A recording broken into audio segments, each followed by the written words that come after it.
Okay, so this is the movie poster lesson, and this is what we hopefully will end up with when we're done. Um, I've just given you all the files, and actually the finished copy. You can also work along or tear apart the file and see how all the layers were made. So this lesson's over 2 hours, and I hope you enjoy it. So we're going to start off with our file, and I have it here. I think I have it called it old poster. This document that I created before is the size that I want to end up with. So I want to have this to be 8.5 by 11 at 300 DPI. You can see my size of my file. Okay, that's the size because that's what I'm going to print out. So I want to start with the file I want to end up with. Okay, now I want to end up with this one. So first thing I did was create this file, and I'm going to print this, so it's 300 dots per inch. If it was going for the web, it would be 72. Okay, I'm printing it, so paper size is 8.5 by 11, which is the US letter paper size. Okay.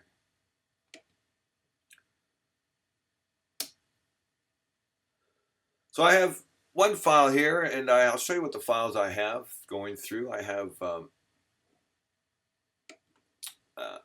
my villa sitting on a cliff.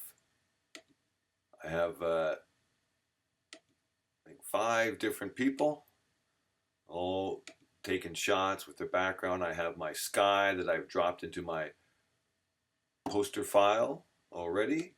I have and the sky. This is the original sky, but it's already been dropped inside my poster file. Okay, and I dropped it in there the easiest way. We can come over to the layers palette, and in the options of the layers palette, we have an option to duplicate the layer. Okay, so I'm duplicating the layer, and the duplicate layer dialog box looks like this. And what I want to do, I can give it a new name. That doesn't really matter to me. Maybe I'll call it sky because that's what it is. And I can duplicate it inside this original document, or I can duplicate it in any open document I have. Okay, and of course I want to send it to poster.psd, and there you go. And I click OK, zoom back out, go to poster.psd, and there it is.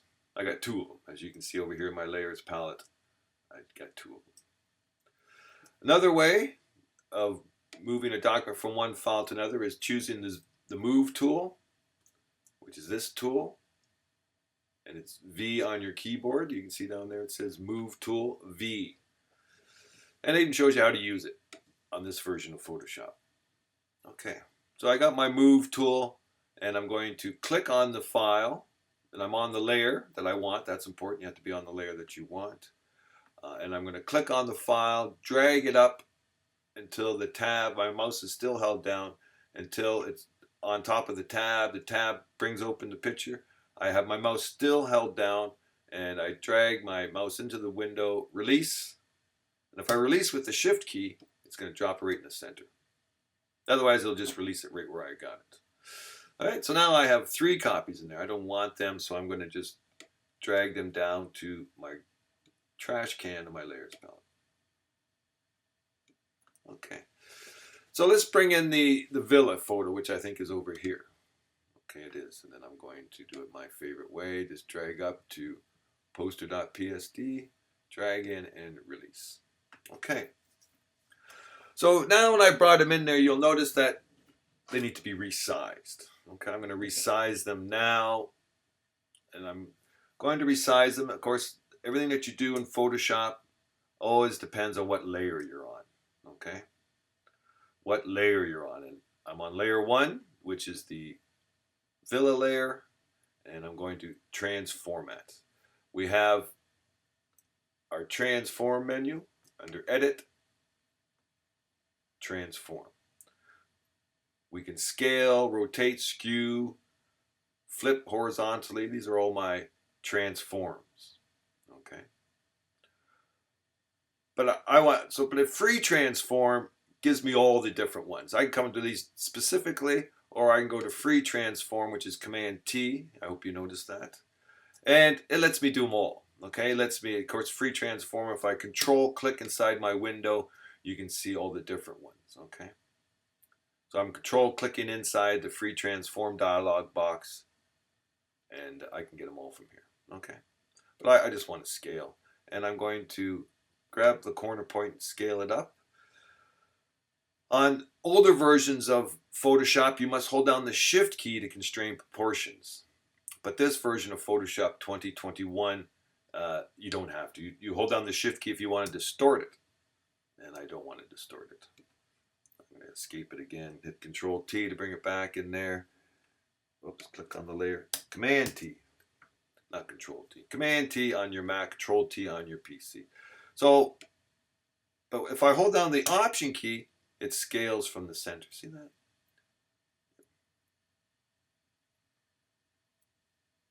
And so I'm just going to scale it up till it looks good. Bring it down here at the bottom.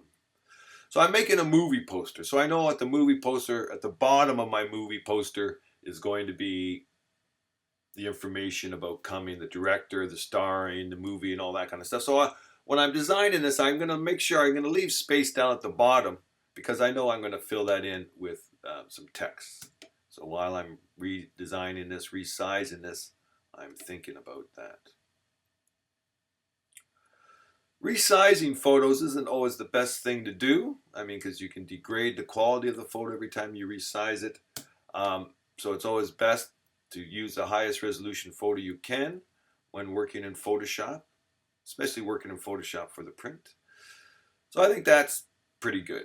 You see I got a lot of the area outside here. You can see how I made it much bigger, but it's looking pretty good. I think that's probably what I want right there.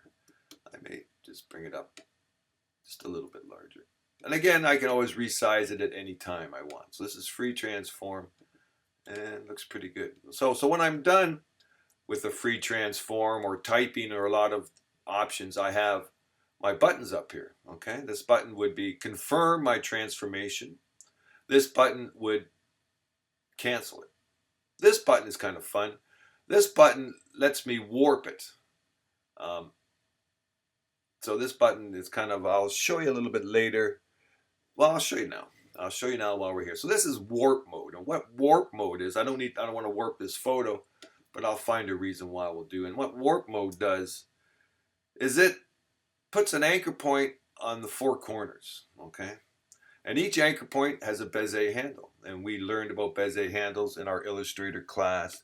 And you can kind of see I can warp my picture.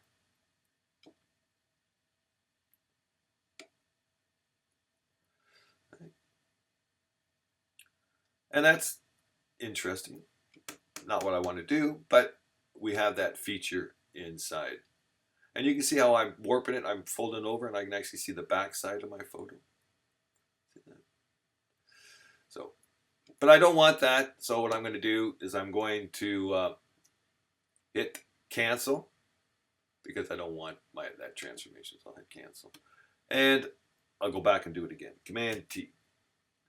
Free transform, option to scale from the center. Bring my cursor inside my transform dialog box.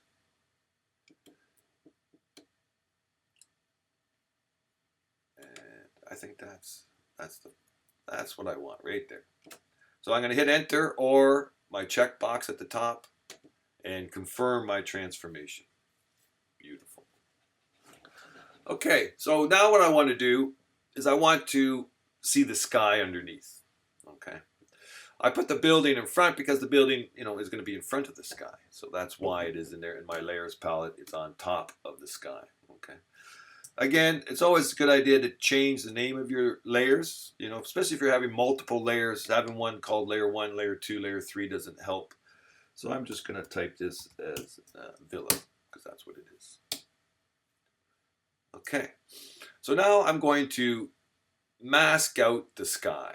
Okay, I'm going to mask out the sky so that I can reveal what's underneath. Masking is like erasing.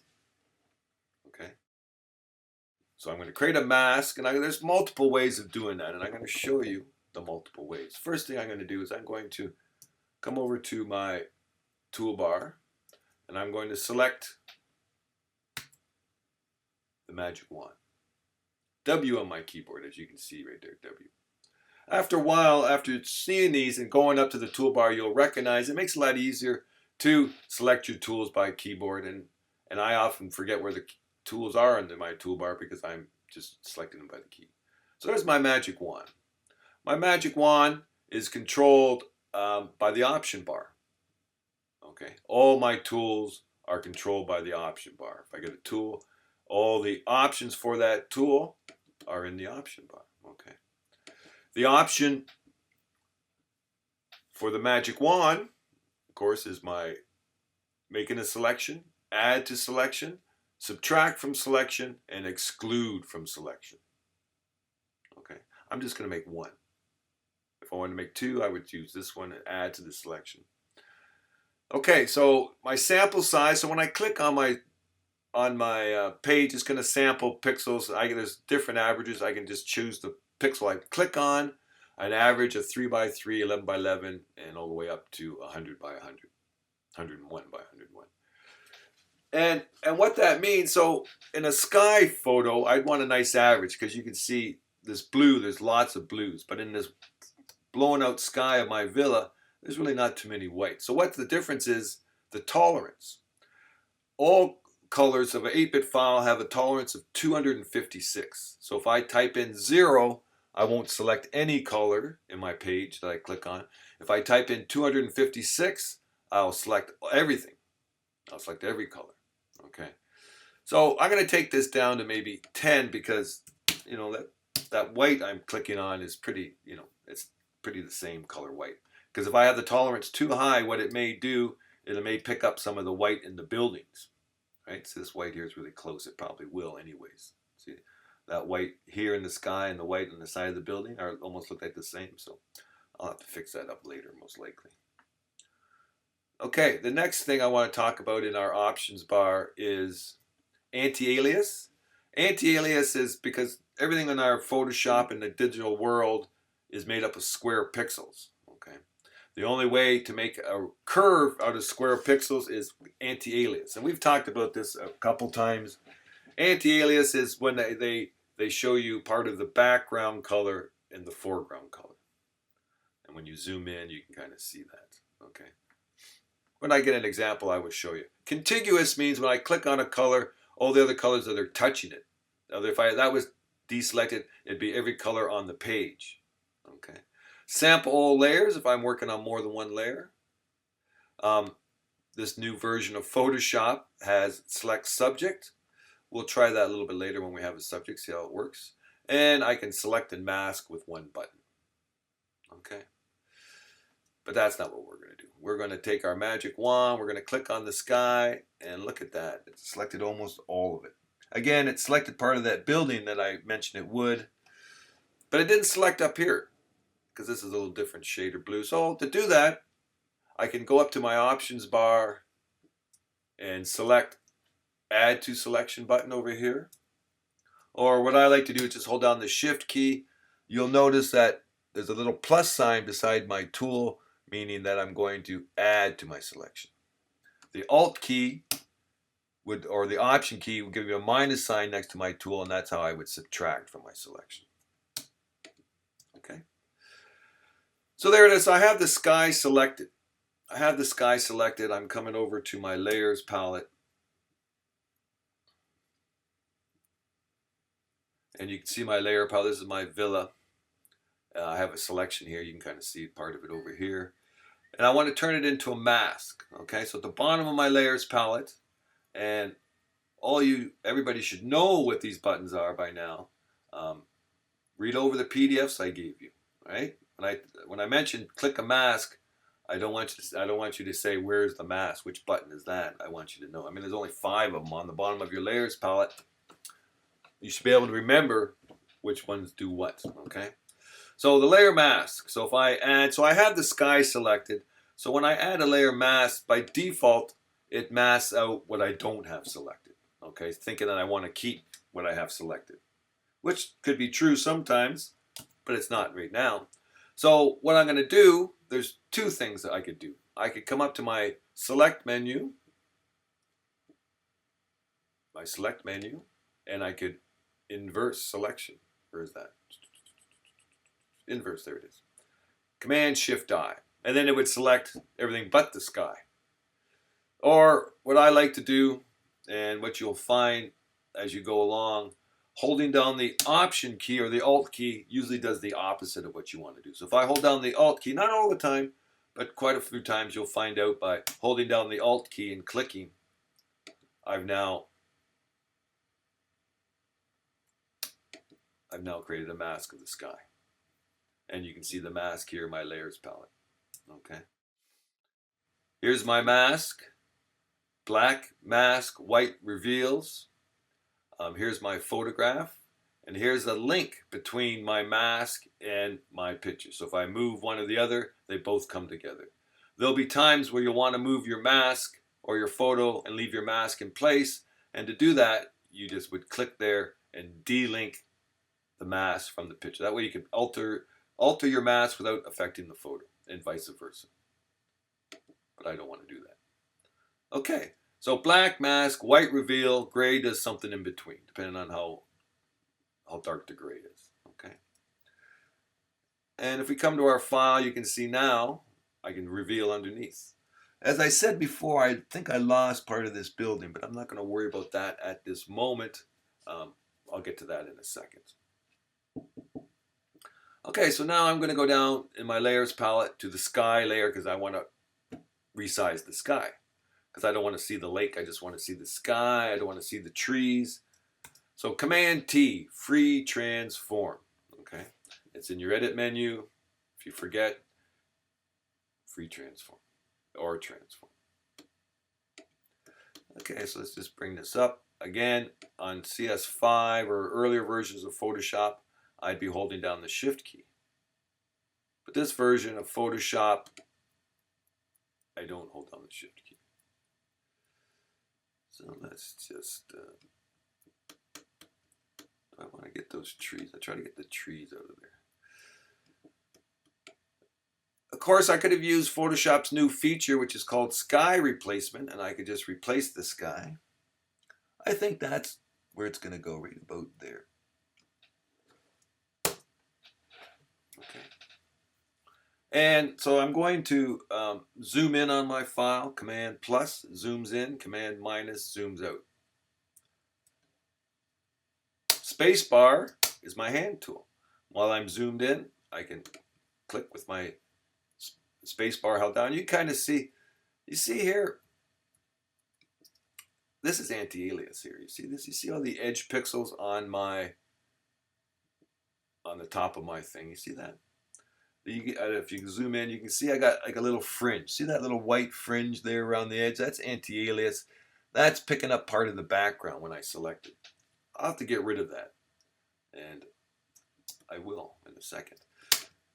Now, so I want to fix on my mask. So my mask wasn't perfect. It got this part. It got left a little weird halo around everything. I don't like that. So I'm going to fix that up. And to do that, I'm going to click on the mask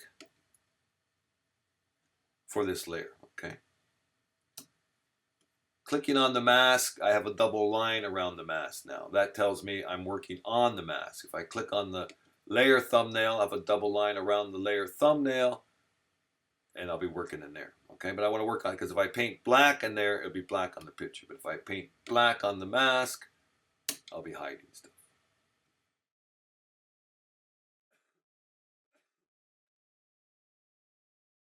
So I get my paintbrush, B on the keyboard. And I'm going to paint white because I want to bring back. Black would mask things out, as you can see. Whoops. So, but I want to paint with white. You can see over here my toolbar, black and white are my default colors. D brings up the default colors. That's this button right here is also default colors. This button and the letter X switches your foreground background colors. Okay. Because you're always painting with the foreground colors, and when you delete, you paint with the foreground colors, and when you delete, you fill with the background color. I have now white as my foreground color. I have a paintbrush. When I paint white, you can bring it back. But before I start doing that, let's look at the options for my paintbrush. So I have size, okay. I like to I'll show you, I resize and I have a hardness. There's a definite line on my building, okay. So I have to have a hard brush because I'm painting a definite line. When I'm trying to get things to blend in, I paint with a much softer brush. But this one has a definite line. You can see there's a definite line around the top of my building. So I always paint somewhere around 90. I don't like 100 because it's too crisp and I have 2 lines pixels. So somewhere in the 90s when I'm masking out and I want to leave a good straight line.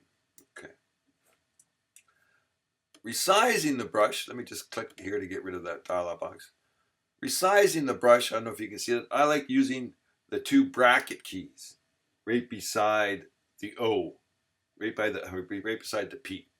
And the bracket on the right makes the brush bigger. The bracket on the left makes the brush smaller. If you hold down the Shift key and use these brackets, you're also softening up the brush and hardening up the brush. So you can do that with your keyboard. It's kind of hard to tell how that's working.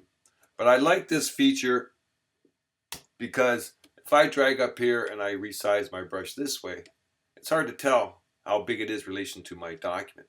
But if I bring it into the window, I can actually see it. Okay, so now I got white, I'm on the mask, and I'm just going to fix this part that got taken out. And my brush is a little too soft, so I'm going to come up here just so I can see the number. Oh, it's 50, no wonder. I want to bring it up to 90 something. Okay, so then now I have a more of a definite line. Okay. And you see these little mountains in the background? I don't really want those, so I'm going to mask those out also. And so to do that, since I want to hide those, I'll be painting black. So X switches my foreground background colors. I'm going to soften my brush a bit so I can do Shift, right bracket. I think I may do soften it a little bit more. And let's just go down up here. Let's just soften it.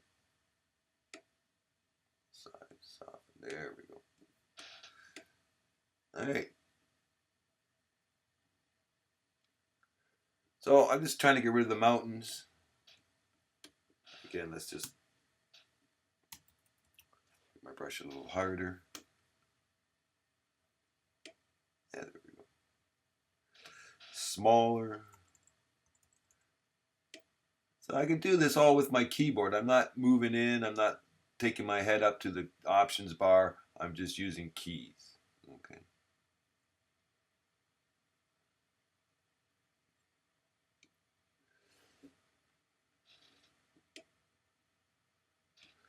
Okay, so it's all right for now. I'm going to zoom out. And you see here, you see my little selection. I got this little white halo around the edge. And that happens a lot with selections. You see that? So I could go across and I could try to erase that, but I'm going to do something else. I'm going to use another feature in Photoshop to get rid of that little edge on that thing. And I'm going to hold down the Command key, and I want to select my mask really. So if I hold down the Command key or the Control key on the PC, click on the mask, and you can kind of see. Let's just zoom in a little bit more. You can kind of see my cursor changes. When I hold down the Command key, I get that little selection mask around there. See that? So it tells me if I click, I'm going to create a selection of my mask. And if you see here, there it is there. So what I'm going to do is I'm going to go to my select menu. I'm going to modify my selection, and I'm going to contract my selection so that it takes over, it shrinks the selection so that it gets those extra pixels that I'm missing on the edge, okay? So I'm going to contract my selection, and let's go to my dialog box here, and I'm going to do it by 5 pixels. Let's just see what happens. And if you look here at my selection, zoom in on it, and I click OK, there you go. It's moved in a bit. Moved in maybe too much. Okay, it's brought in maybe a little bit too much. So I'm going to undo that. Command Z. Go back to my select menu. Modify and contract again. This time I'm just going to use 3 pixels. Alright, so we'll come to my selection, hit OK, and yeah, not bad. So there's my selection. So I've made a selection and I've expanded it a bit, but what I want to do now, just to make it fill in or blend in a lot better, is I'm going to go to my select menu, modify again, and I'm going to feather it just to give it more soft edge. I'm going to feather it. So I've expanded it by 3 pixels. I'm going to feather it by 2. And I click OK. And now what I have is I have a new mask. Okay, I have a new layer, but I have the new mask, but I still need to fill it in. Okay. So I made the selection smaller, but I can still see the edge pixels. So to get rid of those edge pixels, I must fill my new selection with black. Okay, because okay. So now what I got to do is I have to get rid of those edge pixels. So it's all related to my mask, and you can see I have the villa selected, and if I fill the selection with black, I'm going to hide my villa. All I want to do is I want to hide those edge pixels. So there's a good example of taking my selection and inversing it. Okay, inverse. Command Shift I, because I have the opposite selected. Okay, and I know I have the opposite selection. How you would know, you may not understand, but if I come over here and I go fill, edit fill with black, you see I've lost it. So obviously I know that I have to inverse my selection. So I'm going to go to the select menu, inverse my selection. Now I have just the part selected that I want to fill with black. Now edit, fill using black, and I've now lost that edge pixel. I can deselect now, and look at that, my roof looks a lot nicer, neater. All those little white flows are gone. It didn't take me very long to do it. I don't really like my masking over here, but there we go. And I think, yeah, that's everything. Yeah, there we go.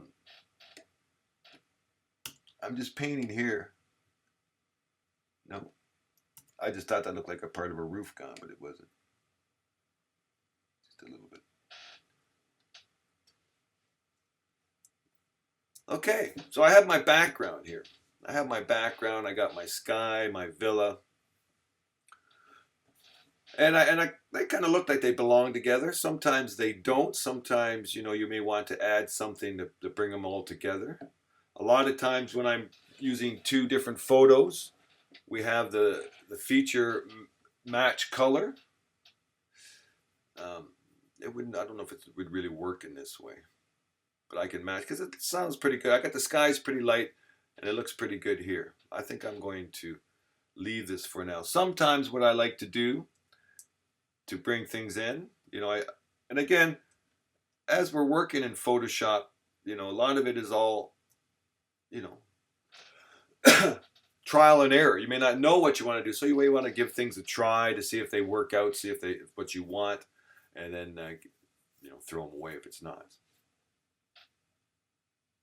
And I'm going to add. So I'm going to just do this. I'm going to add a layer, the new layer button. Right?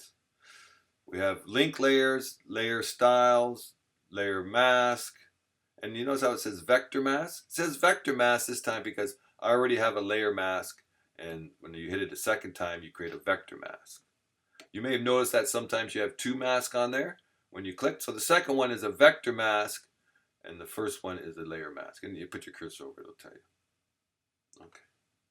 And it's just the layer mask uses pixels to mask things out. Black mask, white reveals. The vector mask uses vector data.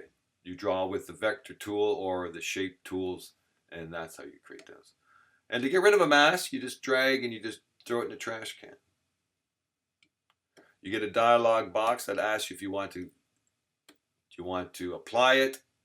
There's nothing on it, so you really can't apply this one, but it would be apply mask, discard mask, and that's what I want to do. Okay, so I've made a new layer. Well, I haven't yet, but I'm going to now. I'm going to fill this layer with a color. And again, we have a nice swatches palette up here. Our swatches is filled with tons of colors, filled with hundreds of colors. We have multiple swatches. You can come up to every palette has this triangle onto it. See these hamburgers, where they like call them in the web. And every palette has that. And this palette here has palettes for that. And we can load new swatches, create swatches, import swatches.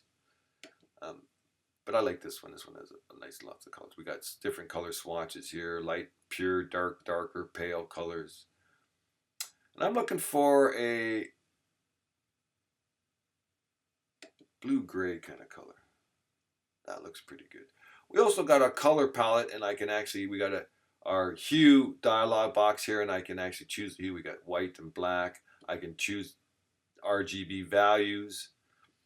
I can change my values to HSB, hue, saturation, brightness, cyan, magenta, yellow, and black, lab sliders, or web safe sliders. Okay. Okay, so I've got my color. I've got my layer here. My color is my foreground color.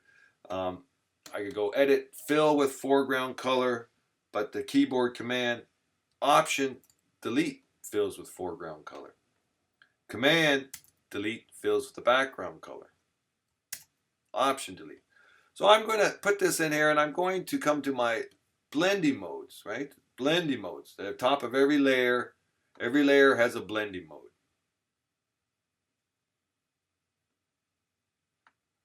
This blending mode, every layer has a blending mode. Okay, the blending mode is in this dialog box right here.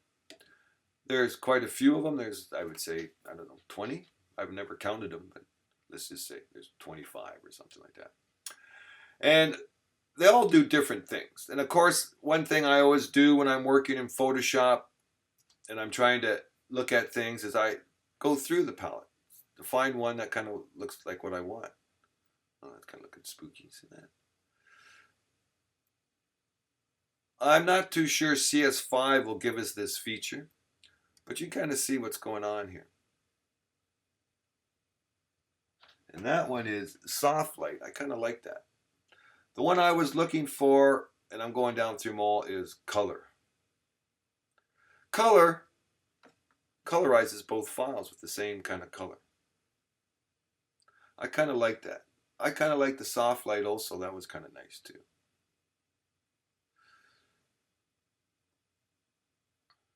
But once I add this on there, so now it looks like both of those were shot at the same time, shot in the same picture.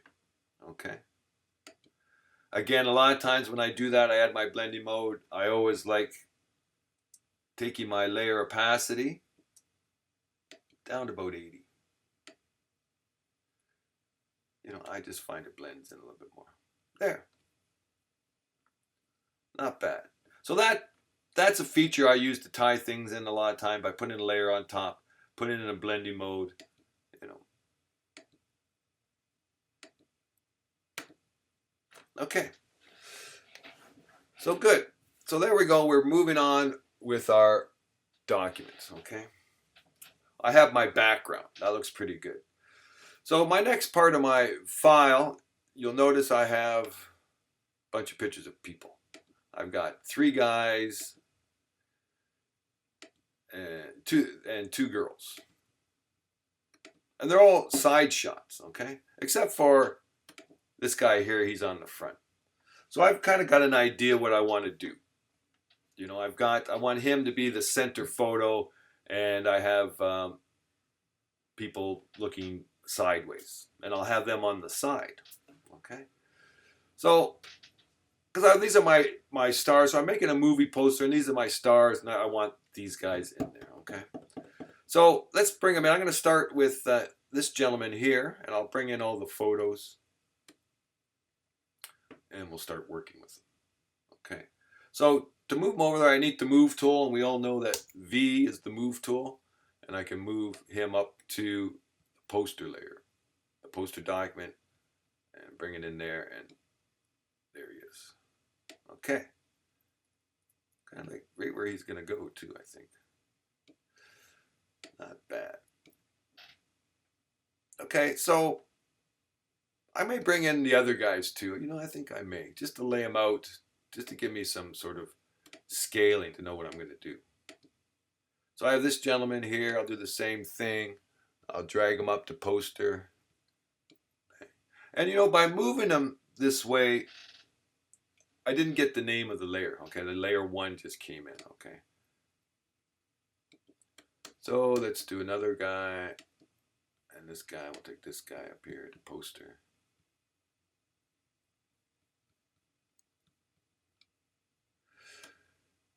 And they're all various sizes, as you can see. You know, what you're trying to do is use the best quality photo that you can get, the highest resolution, whether you get it from Google or wherever you get it from. You want to try to get the highest resolution photo. And when you're searching photos for Google, you'll find them that they actually show you the resolution. Okay. So I've got 5 people. And what I'm going to do is I'll just turn off the layers to them. So I got 2 girls and 2 guys.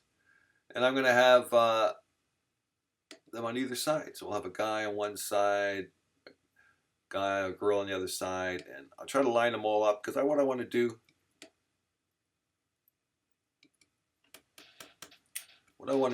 is kind of show all 3 of them. I kind of have sort of an idea.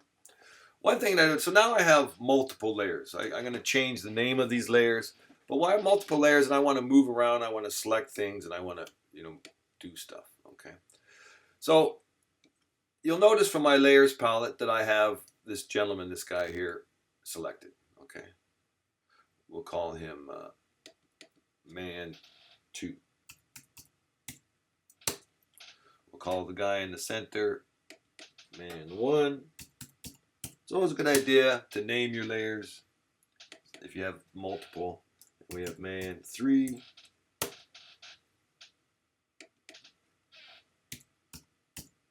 Woman 1. Woman 2. Okay. So I want to show all 3 of them. I mean all 5 of them. I kind of want to move them around. Okay, so you see I've got this layer and I can't move everything. So I'd have to come down to my layers palette and then click on his layer to move them around. We have a feature to solve that problem. Up here in my options bar for the move tool, I have auto select. So if I choose auto select layer, whatever layer I click on, it's going to select it. So I don't have to go to my layers palette, select the layer, then come and do my move. Okay. So I click on him. I'll just back up. You can see I click on the background or the blue layer. I'm on that layer. I click on him. I'm on that layer. Right. I move him out of the way. I click on here, and I'm on that layer. So I like that feature. Sometimes it's a pain and it doesn't work properly, and you have to turn it off because you may not be able to click on the photo to select it. The time when you wouldn't want auto select layer on is when you were trying to select a layer that had a layer like my blue color layer here over top of my villa. I wouldn't be able to select my villa by clicking on it because I'd keep on selecting the blue layer because it's on top. Even though I can see the villa, there's a blue layer on top, so I would never be. And this is when you'd want to turn off auto select layer and then click on the layer you want to select. Then you can move it around. All right, so that be turned on, turned off. What also we have is show transform controls. You see that? This is an option, show transform controls. And this puts a bounding box like a free transform in there. All right, you can actually, you can't change, you can just do free transform. This bothers me because I can't see the corner of my files sometimes, right? But it makes it easy. You can always go free transform without hitting Command T. But that's, if you see bounding box around, that's because you have the option show transform controls selected. Okay. Also, I have align palettes up here. I only have one thing selected, but I have multiple things. I can align them up. And I have these buttons, gives me more options. Brings up the align palette. Okay. So what I'm going to do is I'm going to, I want to get rid of the background. Okay, I'm going to get rid of the background, and I'm going to do that multiple ways. Masking is what we want to do. But I want to make a selection. So let's see. I'm going to take the selection tool. And just because I have CS Photoshop 2021, I'm going to choose the option select subject, see what happens. And I go down, and look at that. Well, pretty good. Not bad. And I could actually select and save as a mask. No, that didn't work. Oh, this is my mask dialog box, and now I can alter my mask. Okay, well, let's get out of there. Let's escape that. Okay, because you don't have that, and I haven't really played with that yet. So, well, that did a pretty good job. It selected him really well, and so now I have him selected. If I click the Add Layer Mask button down at the bottom of my Layers palette that we all know and love, and we know where it is, Add Layer Mask.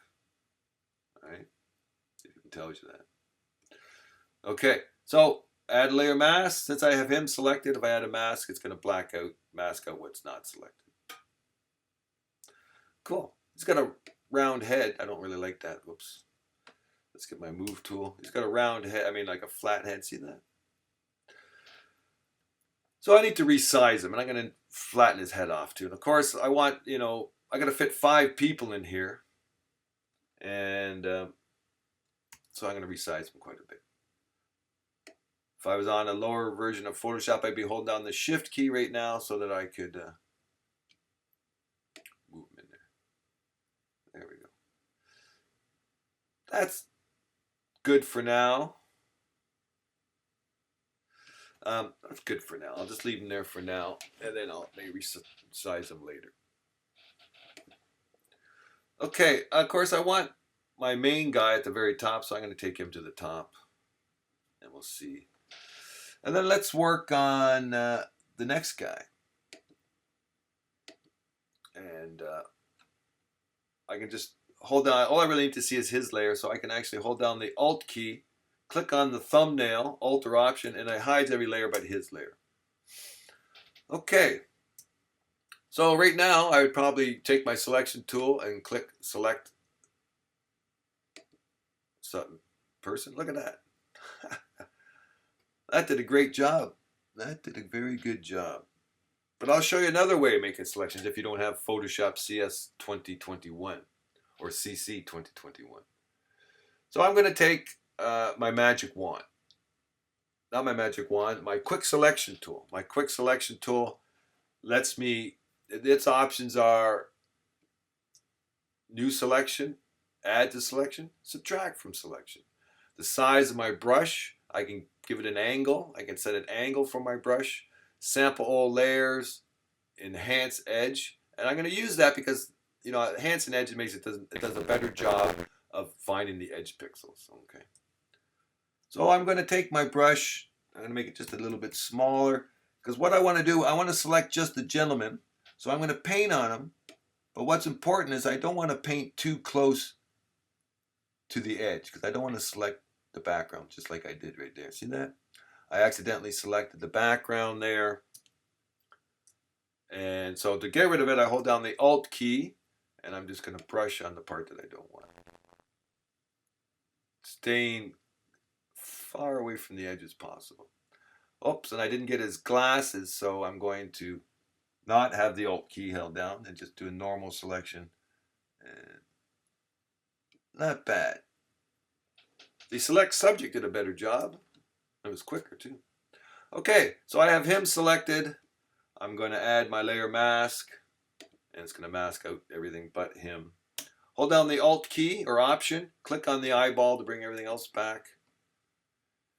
So this gentleman right here is facing the wrong way because I want him to go on the other side. So I'm going to go Command T for free transform. And I'm going to hold down the Control key, click in my free transform dialog box, and flip this thing horizontally. Beautiful. And while I'm in the free transform dialog box, you know, I can scale him down. He definitely needs to be a little bit smaller. He's too big. And I kind of want to rotate him. You know, you see my eyes here. I kind of want to do an arc with my eyes. So that's my little plan here, to do an arc. So I have his eyes, and I'm arcing down for his eyes and then the girl's eyes. So I'm going to bring him down a little bit. Over here, down a little bit. And of course, I think I'm going to rotate him. And in my free transform dialog box, when I bring my cursor outside of the transform dialog box, it turns to a curved arrow. That's my rotate tool. And so I can just rotate this. Not bad. All right.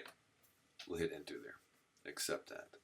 I'm going to go back to one thing that was bothering me earlier. And I'm zooming in, hold down the space bar. It's this guy's flat head. You see that? So this gentleman, of course, I go to my move tool. I click on him. I've now selected the layer. Okay. I want to alter the mask. I just want to give his head, round out his top of his head. So I in my layers palette, you'll notice I have the picture selected. So if the picture selected and I paint with black, you'll see I'll be painting black on his forehead. I don't want that. If I have the mask selected and I paint black, I'll be masking out.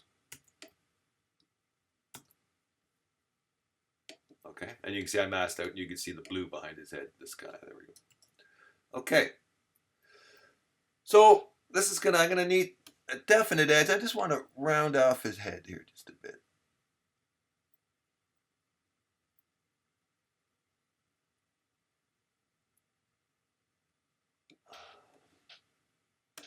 All right, and then I can hit X to switch the colors and bring back. Now I'm painting with white to bring back some curve here. There we go.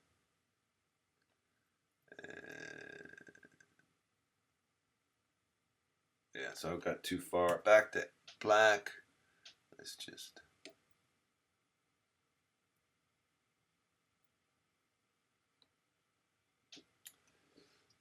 All right. His head is a little bumpy, but I got him there. Okay, it's not as flat anymore. Okay, we're coming. We're getting there. We're getting there. So now let's bring in the women, and I'm going to, of course, remember my arc, and I can't see her because this guy's in the way. I'm just going to temporarily disable that layer just so I can see. So she's already facing right, so I'm going to drag her over to the right side. I'm going to put her over here. But the first thing I want to do is get rid of that background. So let's try Magic Wand. W on your keyboard for your selection tool. It could choose the Magic Wand. If it chooses the Magic Wand, then you do Shift W, would give you the next one, which is a quick selection tool. Or Shift W gives you the Magic Wand. And I want the quick selection tool. That's what I have. Oh no, it's not. This is what I have. I'm just going to brush on the girl. So this one's going to be kind of hard because there's a lot of the same tones here. I'm going to try to, yeah.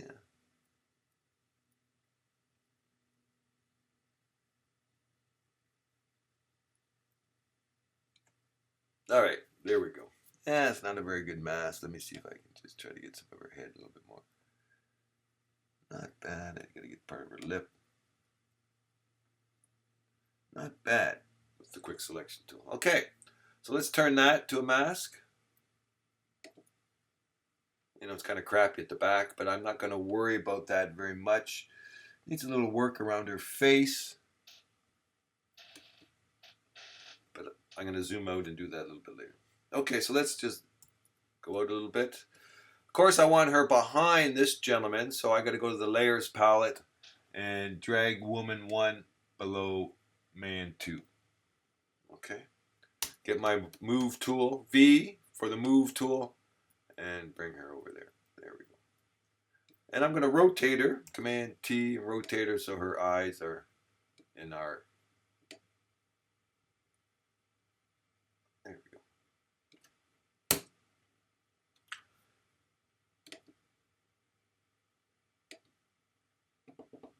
Okay, we're kind of happy. So let's turn on the next girl in our thing, and she's very big, this one. So, quick selection tool, W. Let's make a selection of her. Shouldn't be too hard. But what is important, though, you'll notice I'm not making a quick selection of her. It's not working. And the reason why it's not working is because I'm on the wrong layer. That's usually what happens. If things aren't working properly, you're usually on the wrong layer. You may have one pixel selected that won't let you do anything else. So one of the first things I always do when things aren't working properly, of course, I check to make sure I'm on the right layer, which I'm not. So I'm going to go up to the correct layer. A lot of times I'll hit Command D or Control D, which is deselect. And if I have a stray pixel selected, that would get rid of that, and I'll solve that problem. But being on the right layer is important. Okay, so now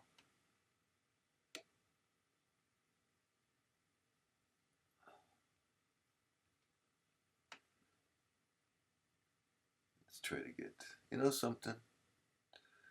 I don't think I want her hair on this side, so I'm gonna just get her face.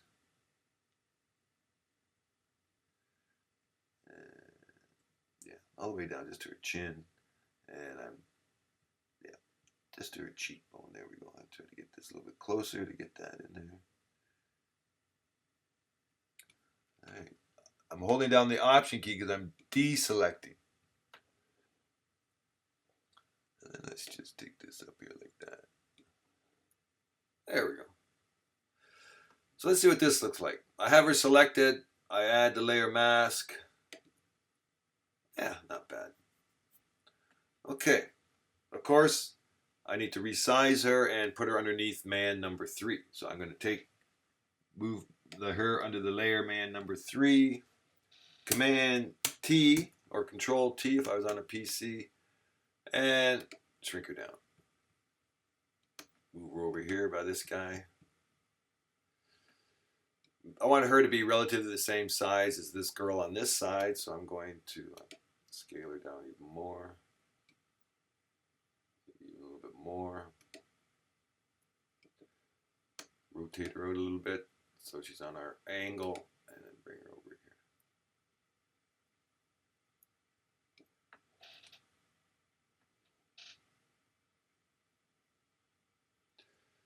Okay.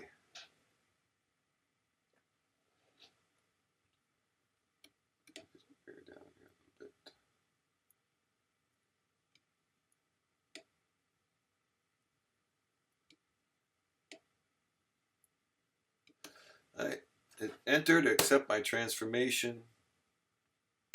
Put this guy on here. Yeah, we're kind of happening. I've got my crew all set up. Okay, so now I'm going to I'm going to take my selection tool, which is M on my keyboard. I want my elliptical. I can just make just a round shape around his head and mask him out that way. I like his color. I like that color, but I don't. I'm going to hit M to get my selection tool and Shift M until I get my elliptical selection tool. And just like the magic wand, the selection tool has the same options. Add to selection, normal selection, subtract from selection, intersect from selection. Feathering, I got feathering built right into it already. I think I'm going to increase my feathering to 10 pixels. Anti-alias, because I want smooth edges, normal style, and let's just go. I won't select and mask, I'll just do my own. So make a selection. If I hold down the option key, it's going to do it from the center.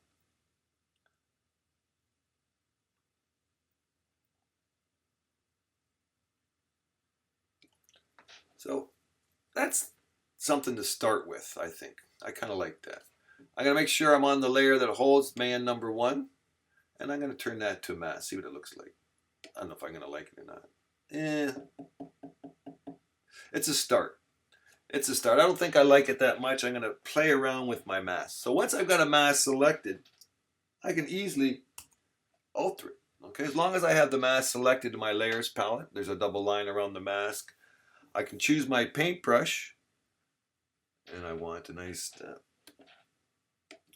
soft edge brush.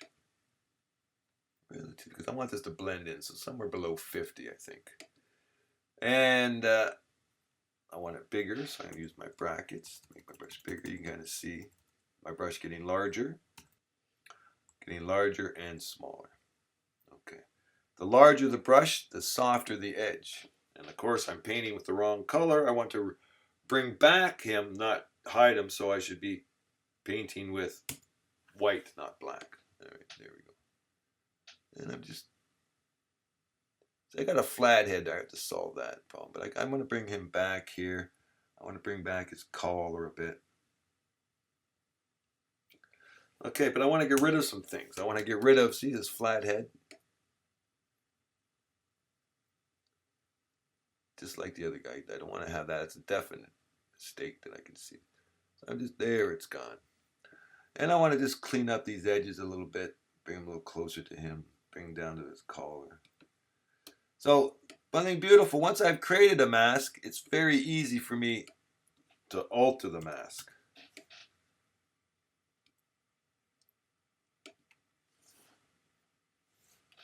There we go. And I just want to, I'm going to make my brush a little bit smaller. I just want to soften up this edge down here at the bottom.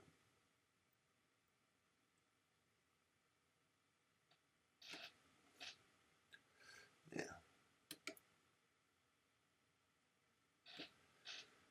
Okay, that looks pretty good. Not bad, not bad. I got some masking problems over here. I need to soften her up a little bit. Oh, and I got his head gone. See that? I got a dent in his head. Let's go back to man number 2. Let's paint with white to bring that back. And let's paint with black to kind of get my curved head again.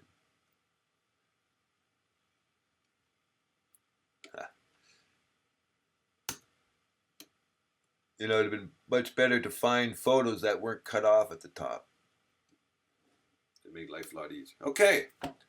So I have my, there you go, I have my document selected. Command 0 is fit the window. If I want to see the whole document, Command 0, Control 0, fit the window. Command 1 is 100%. Okay. So we're getting there.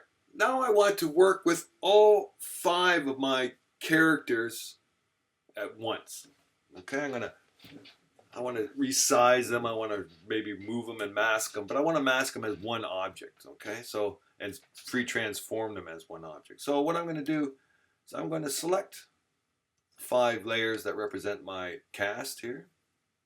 You can see I clicked on the bottom one, held down the shift key, clicked on this top one, and it selected all the ones in between. Okay, holding down the command key lets you select individual layers. Okay, or deselect individual layers if you want. Okay, I'm going to just select this one. I'm going to select that one, hold down the shift key, and select the bottom. There we go. So what I want to do is I want to turn this into a group so that I can control them together as one. And to do that, of course, is with my layer palette options, these 4 little lines here. I click and I have options to create new groups. A new group from layers or collapse all groups. So I have all these layers selected. So I obviously want new group from layers. And I'll just click new group from layers. I can give it a name. I can give it a color. I can give it a blending thing. Pass through is the default, meaning it's just going to blend everything through all the transparency. Okay, you don't want to block it off, and but pass through is the normal one. Okay, is so that it passes through my group. I can go right through my group. My group doesn't have a bottom to it. Okay, and I'm going to call this group cast. Click OK. And then I have a group over there. See that? In my layers palette, I now have a group. My 5 layers are inside this folder. You'll notice they've been indented to the right a little bit. Let me know that they're in a group.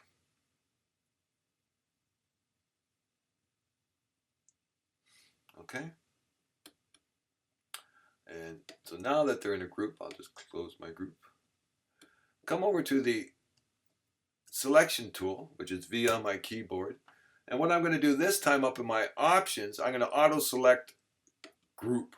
Because if I click on it and I have auto select layer, it's going to select one of the layers I click on. I want to select them all as one, so I'm going to choose auto select group. And when I come over here, I have the group selected. So even if I was on this layer, I could click and I have the group selected. So now I have the group selected. I can move them around as a group. I can free transform them as a group. Let's free transform. Let's hit Control T. And I think I'm going to just hold down my Option key and just make them just a bit smaller. All right. This man number 2, his head is really big compared to man number 3. I think I may have to fix that. Let's go to man number 2. I'm going to select man number 2, Control T to free transform. Let's just shrink him a bit. And then move him down a bit.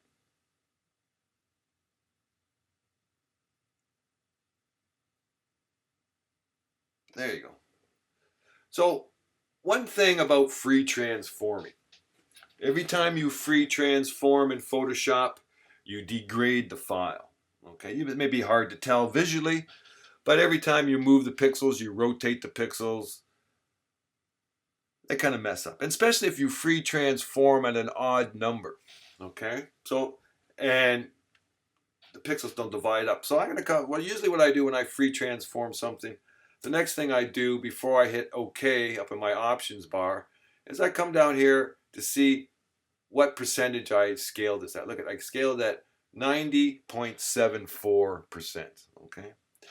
So I don't, that's a weird number. Okay. I don't like that. So, so what I'm going to do, and what I always do is I round it off. So I'm just going to go straight to, I'm going to go 90 because it's an even number and it divides better into 100% instead of 91. I'm just going to go to 90. And you'll notice that my width and height changed together because I had the link selected. Okay. The link selected means when I change one width, it changes the other in proportion. Okay. So that is a feature that you may like. You may want to turn it off. I'm going to hit my checkbox or hit enter, and there's my free transform. Okay. So we're getting there. We're getting there. What I want to do is I want to kind of soften up some of my edges here. Okay. And I'm going to do this as one group. I got the group selected, and I'm going to add a mask to that group. Okay. And that mask is going to let me alter this document. Okay, I'm going to be able to mask it out altogether. Okay, so now that we have the cast selected and we got them in their own group, I've noticed a mistake I made earlier when I was selecting woman number 2. I had her, I didn't see the whole layer. Half of her layer was off the screen, and so when I was creating my mask, I didn't create the mask. It masked out what was off the layer. So I'll show you what I'm talking about. I'm just going to go to my layer group here in the layers palette. Oops, not turn the eyeball off, but expand the group by clicking the little triangle. Go down to woman number 2 layer. Here she is here. And I'm going to just want to look at that layer for at the moment. So I'm going to hold down the Option key on my Mac or Alt and just click on the eyeball for the visibility of the layer. And what that does, Alt clicking on that one turns off all the other layers. And of course I want to work on the mask, so I'm going to select the mask before I come over here. And I'm going to get my paintbrush.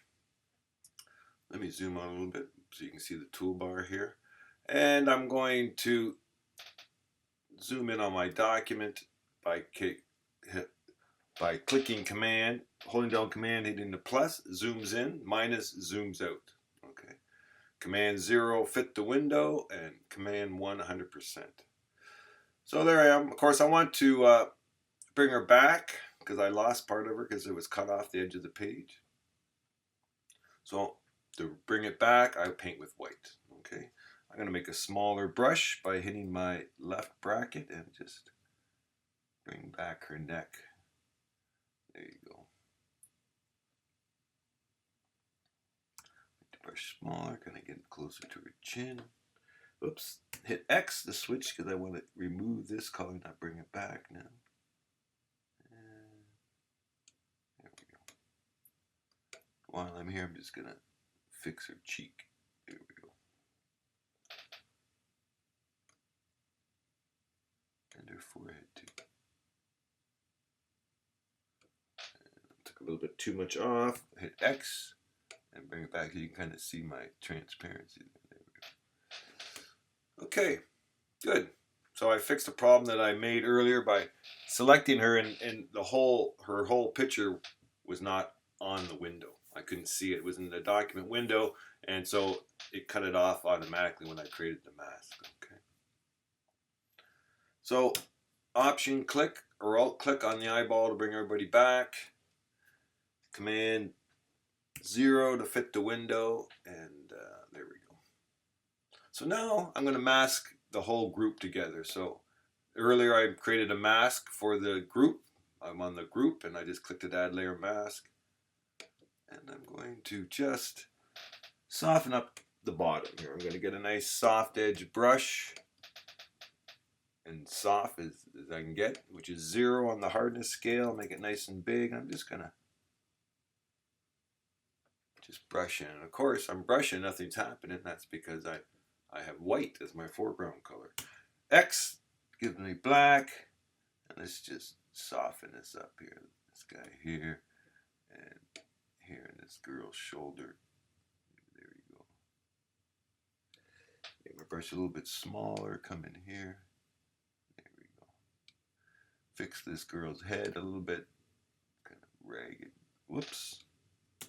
Watch out for the other guy. You know what I may do for this girl's head? I think I may go right into her document and fix her up just like that. And this woman, fix her up. I think I can do that.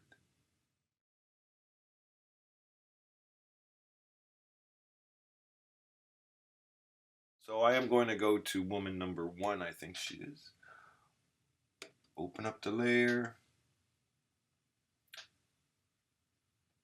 Alt click on the eyeball so I can hide everybody else. Click on her mask, and let's just, well, that's too soft of a mask.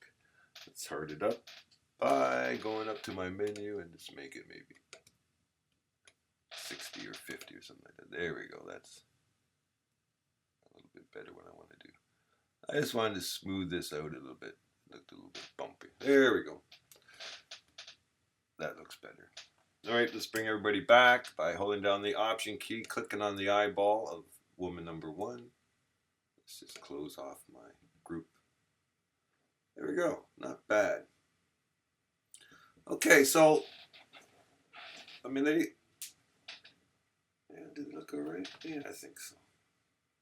You know, I definitely think woman number 2, or 1 actually, should be just a little bit bigger. Command T, let's just scale her up.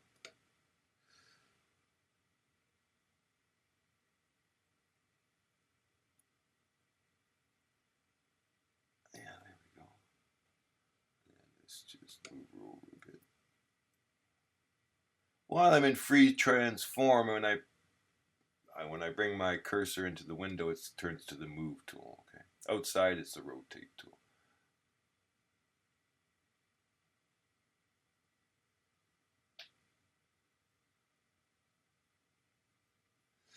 All right, good.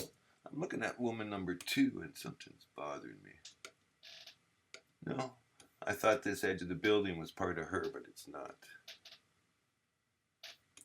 But I do see something here that's bothering me.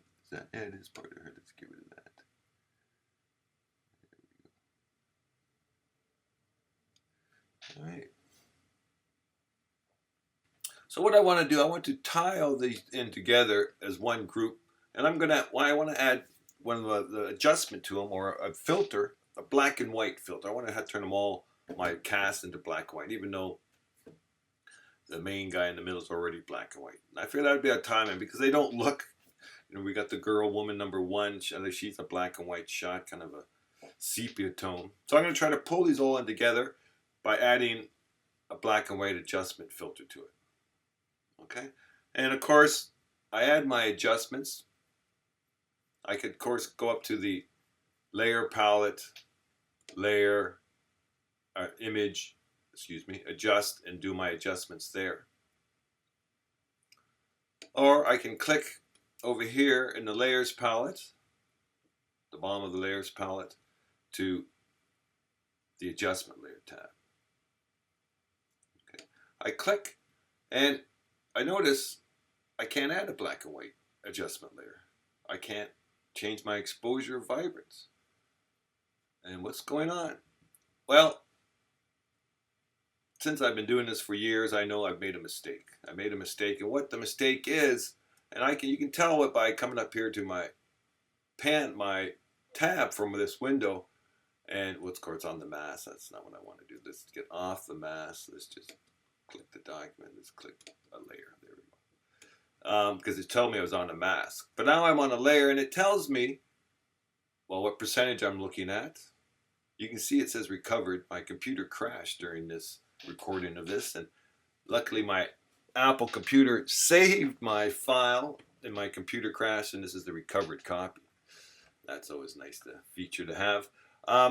My percentage of viewing, what layer I'm on, and the color mode. And look what I've done. I've mistakenly made my poster file right size, right resolution, but the wrong print, because I chose a print file format.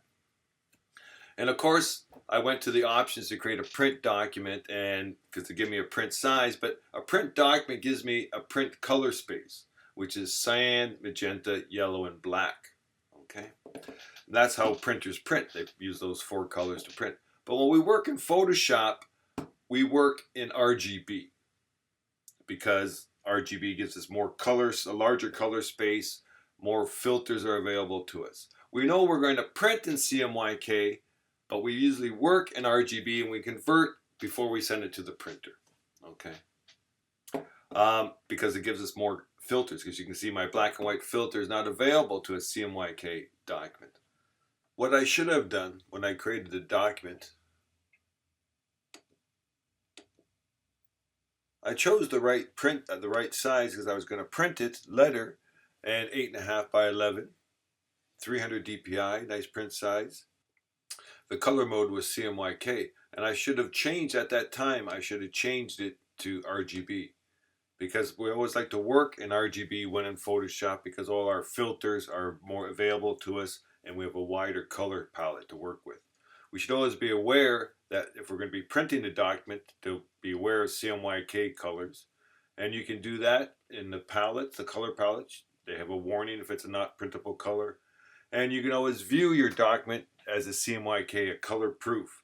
That is Command Y or Control Y on your keyboard. So before you create your document, make sure it's RGB, even if you plan on printing it. So what I must do, and I should have did this before I made it, is to do that, I'm going to zoom out because I want you to see what the document looks like. This is the CMYK version. And image, mode, RGB, and I don't want to flatten it. Usually when you change color mode, it usually means you're done. You want to flatten it and send it off somewhere else. You don't do it halfway through the document like I'm doing because I made that mistake. And so I don't want to flatten it. I just want to change the color space. And you can notice when it's done, see how brighter it got in RGB as compared to CMYK? A much wider color space. And now you'll notice when I go down to my adjustment layer button, I have all my adjustments available to me, and I'll be able to choose black and white. Okay, so you can see the black and white adjustment layer turned everything black and white. We have options to choose here. We'll go through those a little bit later, but what I want you to notice is that the black and white adjustment layer went on top of the active layer, which is what I wanted it to. And it affects everything below it. Okay? Everything below it, but I only want it to affect my cast group. So what I'm going to do is I'm going to hold down the Option key. Let's just zoom in on this so you can see what I'm doing. I'm going to hold down the Option key, put my cursor between the black and white adjustment layer and the group cast. You can see how it turns to, well, that icon represents clipping. And so I'm going to clip this file to the cast layer, and you can kind of see, well, I'll zoom out so you can see.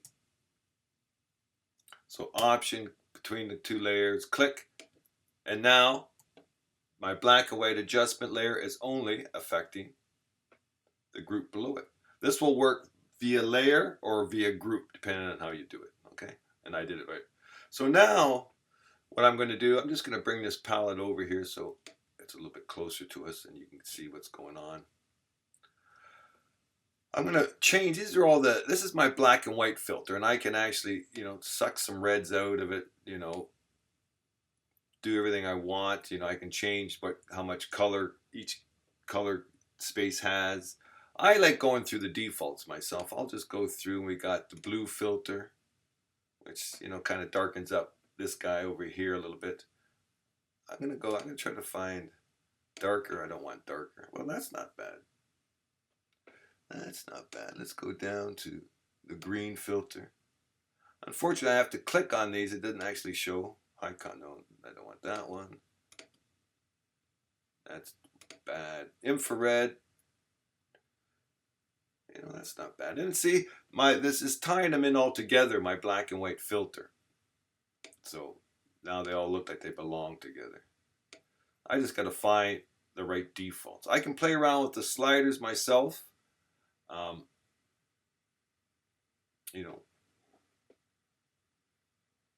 can preview previous state by clicking there.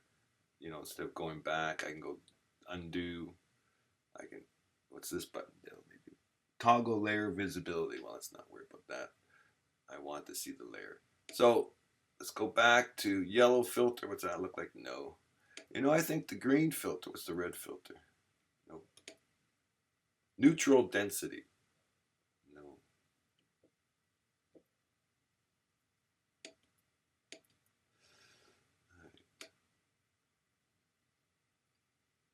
Maximum white.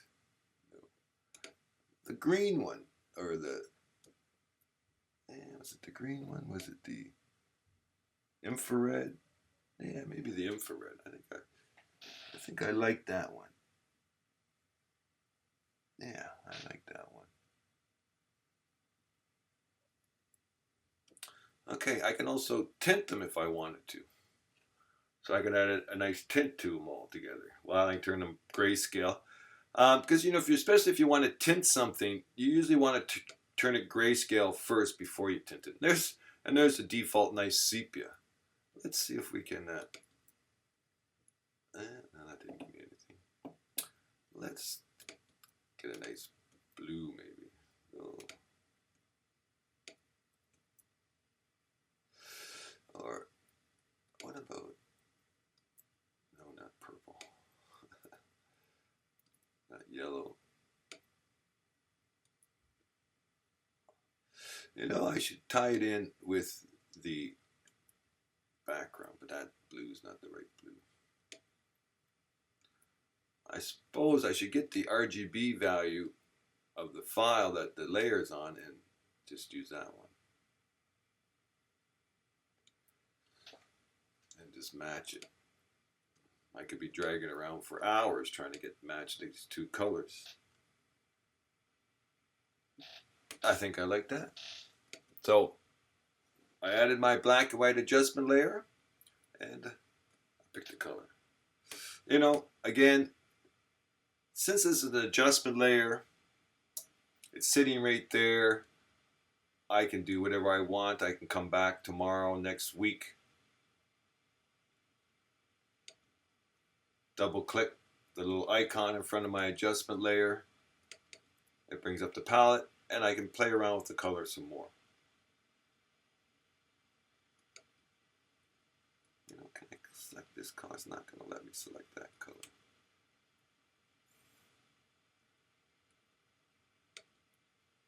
There we go.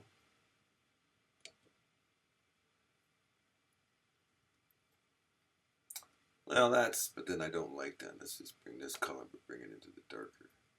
There we go. That's working.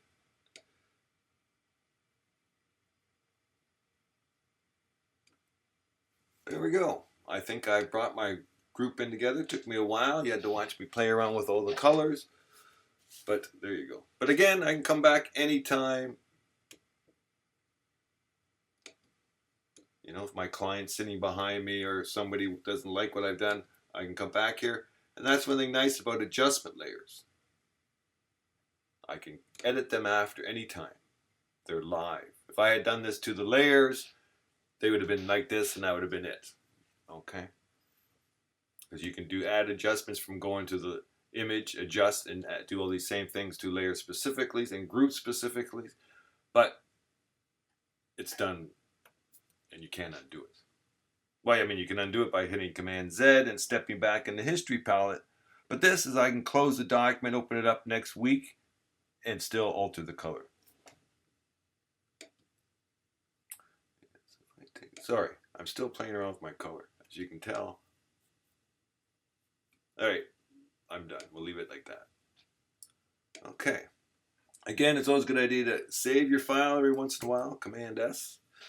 So you have something to go back to if your computer crashes. Luckily on my Mac, it recovered everything in a crash. Okay, so what's happening? You know, I think what I'm going to do next is add some text. Maybe give my movie a title. Maybe move these guys around. I think I'm going to hit V for my move tool, click on my group, and move my group up. Of course, I have auto select layer, but I don't have anything selected, so that's why my group is moving. I think I'm going to take this up right about there. I'm going to have my title for my movie underneath them, I think.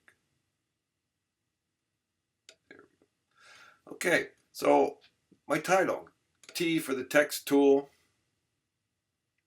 and it's over here on the toolbar. Everybody recognizes what the text tool looks like.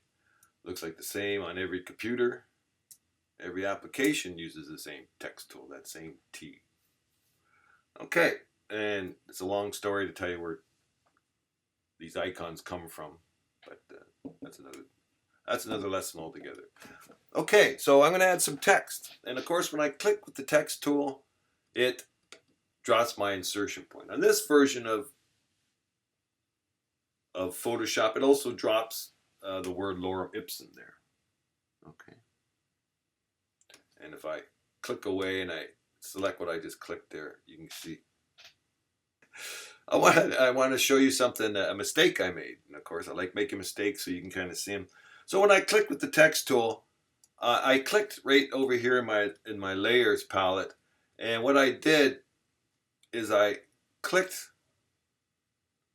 on a clippy, right in between a clippy mask. So the clippy mask was, I had my black and white filter clipped to my background, and I had my background selected because I was playing around with the clippy mask. And I've added my text layer. My text layer joined the clippy mask. I don't want it in the clippy mask. I want it layer above. And of course, wherever you click, whenever you click with the text tool, it creates a layer above your active layer. So a lot of times what I do, and I should have done it this time, is always select the top layer before I click with the text tool. Now I'm just going to click and just move it up here. Let's hope I don't ruin my clipping mask. Yes, I did. Let's just undo what I just did. There we go. So I'm going to choose the top layer before I click with the text tool. There we go. That works a lot better. And my version of Photoshop drops lorem ipsum down there.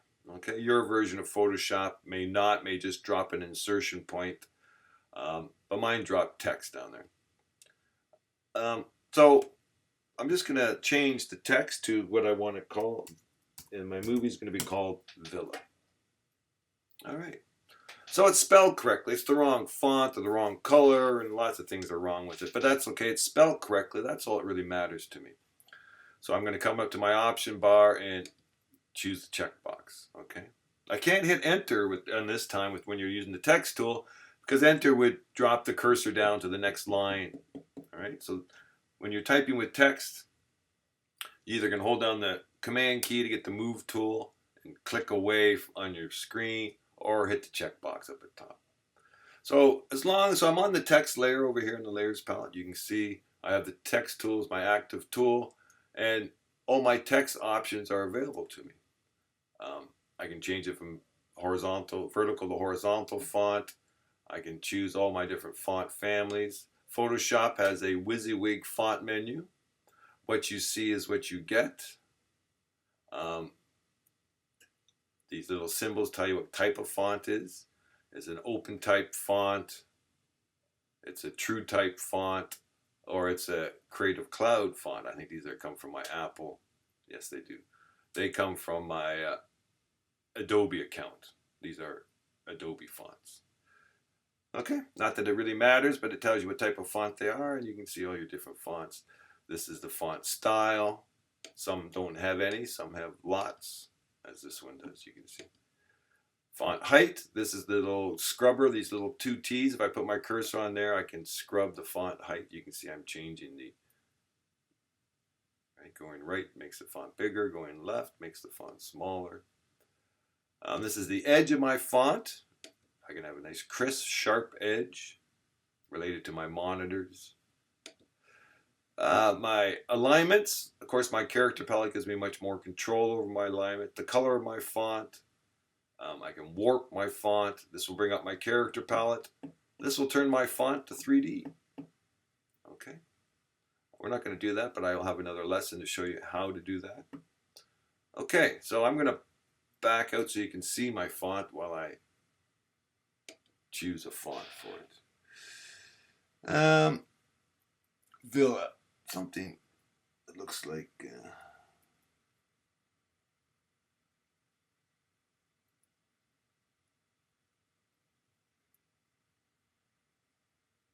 well, that's a nice font. We'll use that one. That's not the one I wanted, but nice font. Let's give it a nice bright red color. Okay. Speaking of CMYK and printing, I picked a nice bright red color, and I get this little triangle with an exclamation mark in this little square box. What this is telling me is that this color is not printable. Okay, this color is not printable, and that I should use, and if I want to use a printable color, which I should, since it's a CMYK, it's an RGB document, but it's going to be a CMYK file because I'm going to print it. And this is how you can work in RGB, but still be aware of your still being aware of your limitations in printing. And so what I would do, if I click here, it's going to choose me a color that's printable. Then you notice I get another icon here with a little cube. And what this is telling me is not a web safe color. And so if I wanted to make this a web safe color, I would click there. But I'm not worried about that. I just want to make sure it's printable. Okay, so I just click OK. My color picker back out, and now my font is red. I'm going to make it bigger by clicking on the little two T's and just scrub it over there. That's not bad.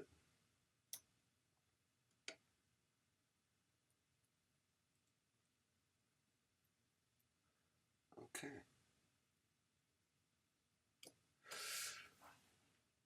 Not bad. I don't know. We'll leave it there for now. Okay, it's a font. I got it on my character palette. It's looking all kind of okay.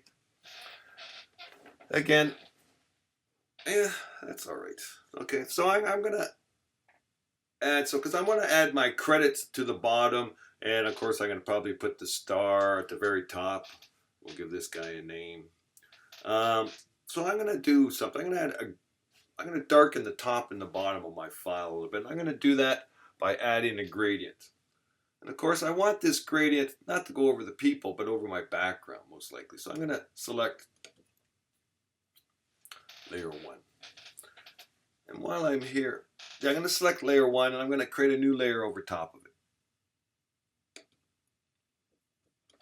And I'm going to add a gradient going from the top and a gradient going from the bottom too.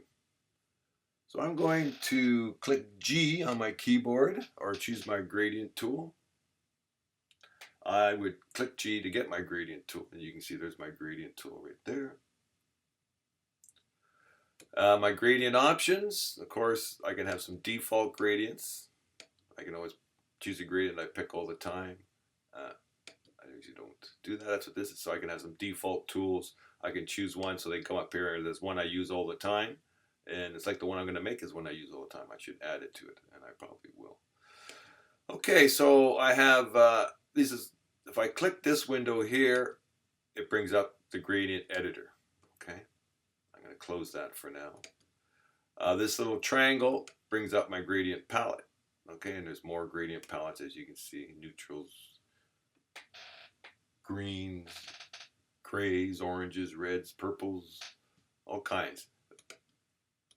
And we don't have all these options on, oh, these are some nice blues. Look at that. Got some nice gradients already pre-canned. Look at that.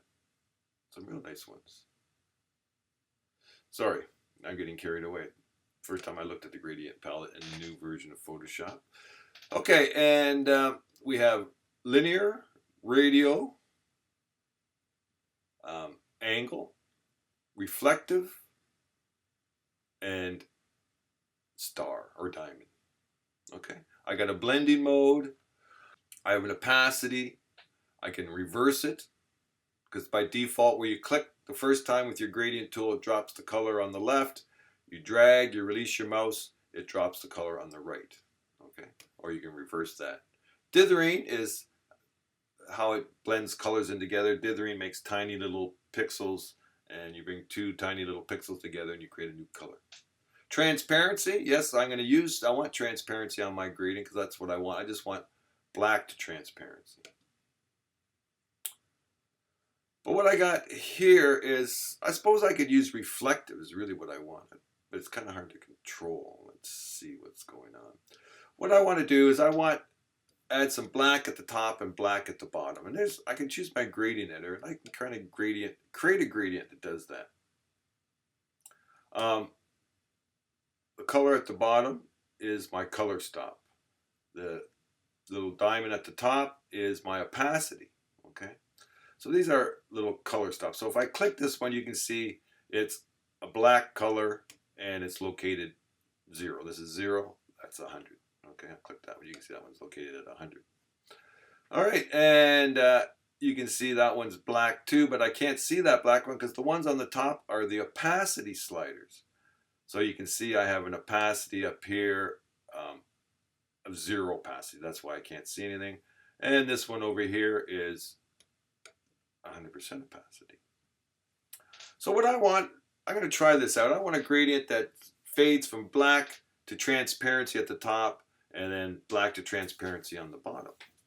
And I think I'm going to try that. What I'm going to do is I'm going to create a new transparency spot right here. If I click, it drops a new one. And let's make this one a 0 transparency. Okay. I'm going to take this one, which is 0, and make it 100 transparency. And you kind of see. There we go. That's kind of what I got. And so now you can see I have these selected. And when I choose these, we have a little diamond. The diamond is the midpoint between the two color or transparency stops. Okay.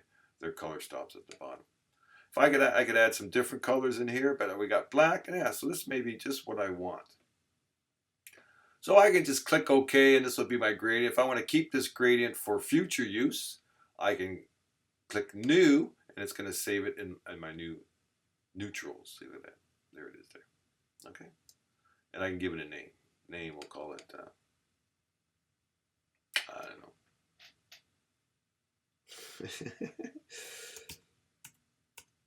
Black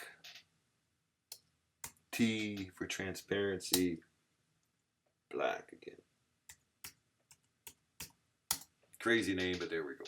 So I'm going to zoom out. So I've got my gradients. I think this is kind of look cool. I'm going to use my regular gradient tool. Blend normal, dither, transparency. Let's zoom out, and I'm on my layer. That's going to be my gradient. Let's just name it gradient now while I'm here. And let's grab. So the color on the left is black. The color on the right is black, and then there's transparency in the middle. So I'm going to click at the top and drag straight down to the bottom. And if I hold the shift key while I do that, I'll drag a nice perpendicular line. And yeah, you know, that's not bad. I think I got too much black at the bottom, but I kind of like that. But what I'm going to do, so where I click is going to drop the black. So I'm going to click just a little bit above my document, the beginning of my document, hold down the shift key, and release my mouse just, or my trackpad or whatever you're working on, just below the bottom. And there, I like that. There you go. Villa. So there's my movie posters coming along. I'm going to now, what am I going to do? Let's work with the Villa font for a second here. Let's just see, where's my Villa font? It's up here at the top. I'm going to make it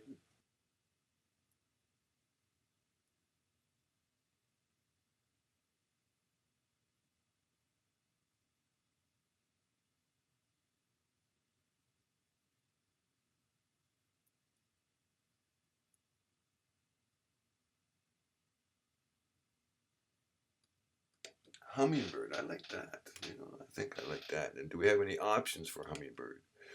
We have bold. Yeah, let's like that. Let's make it bigger. Yeah. Okay.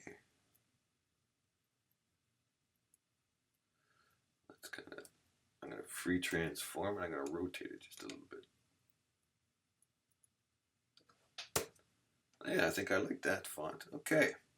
So move it around. There we go. Just like that. Okay, so now I want to dig a little deeper in designing this font and playing around with some Photoshop features. And the features I'm going to work with in Photoshop are my layer styles, the little FX. Okay, add a layer style. We have a lot of pre-canned layer styles up here in my styles palette. You can see we've got all kinds of different ones. We may find one right here that we like, and that may be it. Let's bring over the styles palette. Okay, and the styles palette has lots of options. We have different styles. In your version at school, if you click on the options, the little 4 lines for the palette, you'll see all the different versions. This version in 2021 has them right here in the palette. You can see all the ones. They got legacy ones, and these are the ones that you'll be dealing with at school, the legacy ones. I mean, they weren't called legacy in them, but they are now. And you can see I got quite a few different ones. I got some nice 2019, some grunge. Yeah. Oh, look at that brick wall. I like that. Not for this one, but I think I may use that some other time. Let's see, what do we got? Gel. No, do I want any gel ones? Okay, this is something, again, you should... Oh, that's kind of neat.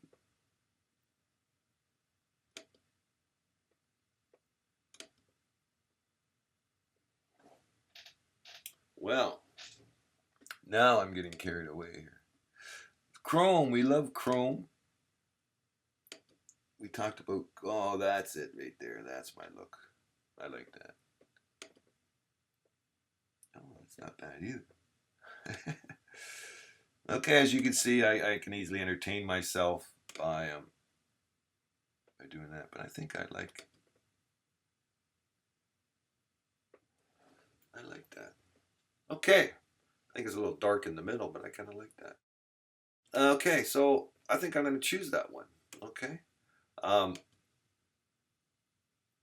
at school, if you open up the Chrome files that I gave you, the file called Chromes, you may find that layer style in there. There's quite a few Chrome ones if you choose one. If you have Photoshop 2021, you can find it in your styles palette. So what happened to this file is that over here you can see in my layers palette, I can close off my styles, but I won't close it off. I'll drop it, let it join back. And you can see I want it to be with my color swatches and styles. And so if I bring it again, you can see how it kind of highlights blue. See that? So I'm going to just drop them there. Okay, in that palette group.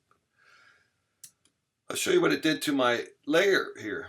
So it added these styles. It added the word effects. It added a little FX there and this little triangle which opens and shows me my effects.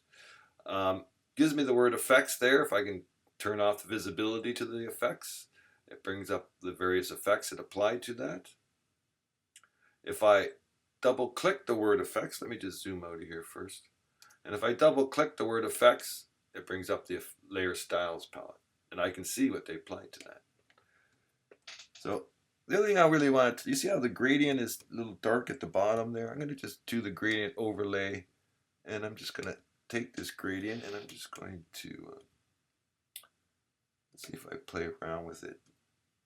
There you go. And I bring it up a little more lighter there. So it's just there. So what I just want a little bit more light at the bottom. And you can see the gray. Whoops. I accidentally added another color stop. I didn't want to do that. I just wanted to move this one. And I wanted to put that dark shadow kind of in the center. There we go. And the little triangles will, there we go. Yeah. Yeah, I like that better. And this color is a little, various grays. All right. Okay, so what I'm going to do is I'm going to, again, move this up a little bit until I get it exactly the way I want it.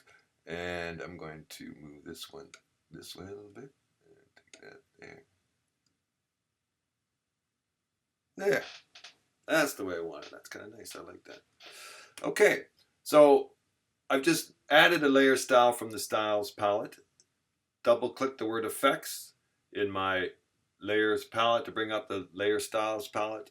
And I altered what I didn't like about it was the gradient. Okay, I just clicked here, clicked on the gradient, which brought up the gradient editor. And in the gradient editor, I just changed my gradient. Okay. I'll click OK. Now I have the gradient I like. I can play around with the scale, the opacity of my gradient, the blending mode of my gradient. But I think that's what I wanted to do. I'm pretty happy with that. Okay, so I'm going to click OK. Excuse me. Okay, so let's bring in the star's name. I don't have room for 5 people. Let's just put 1 person in there. And I'm going to add another text layer. And of course, I want this text layer to go on top of the active layer. So I'm going to make sure I have the top layer selected before I click with the text tool. And I'm going to click. And now you notice I have in my options bar, before I even click, you can notice I have center justified. Okay. So that means when I click, I'm going to click in the center because that's the way the font's justified. If I had right justified, I'd click over here. But having it center justified, you never know how far it's going to go to the right or how far it's going to go to the left. But the center is always the center. Okay, so I can click the center. If you really want to know the center, I can hit Command R, which brings up my ruler. Command R, Control R, or under the View menu, somewhere under there, it's there. I usually know just the Command key somewhere. Show. Rulers, there it is. Command R. Easier just to hit Command R than trying to find it. I'm going to hold down the Control key or right click if I'm a PC user and click on the ruler. And you can see I can go to different units of measurement. Pixels, inches, centimeters. I want to go to percent, because that way I know where 50% is. See that? So I can have my ruler show me percent. You can see zeros over here, hundreds there. And so here's 50. So I can actually, and you can see it shows me where our cursor is. So I can drop it right at 50 if I really want to do that and click. I really don't do that often. There's other ways of dropping it in the center, and I'll show you that, which I use, which is much easier. I don't worry about it until it's done, and then I drop it in the center. And I can show you how to do that in a second. Okay, what I'm going to do is I'm going to type, Brad Pitt, because I can't think of anybody else. Okay, I can trust I spelled it correctly, and I'm going to just hit the checkbox and choose my font. I'm not going to use the Villa font. I'm going to use just the normal. Oh, maybe this one, the other one I used earlier. Let's take my font down. I'm just going to take it to 72. See what big it is. There we go. Yeah. I don't know if I'm crazy about that font, but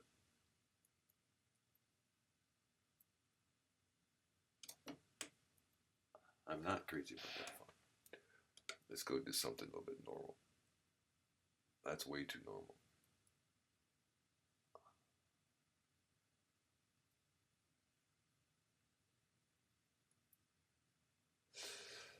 Okay, here I am again, wasting way too much time trying to pick up font.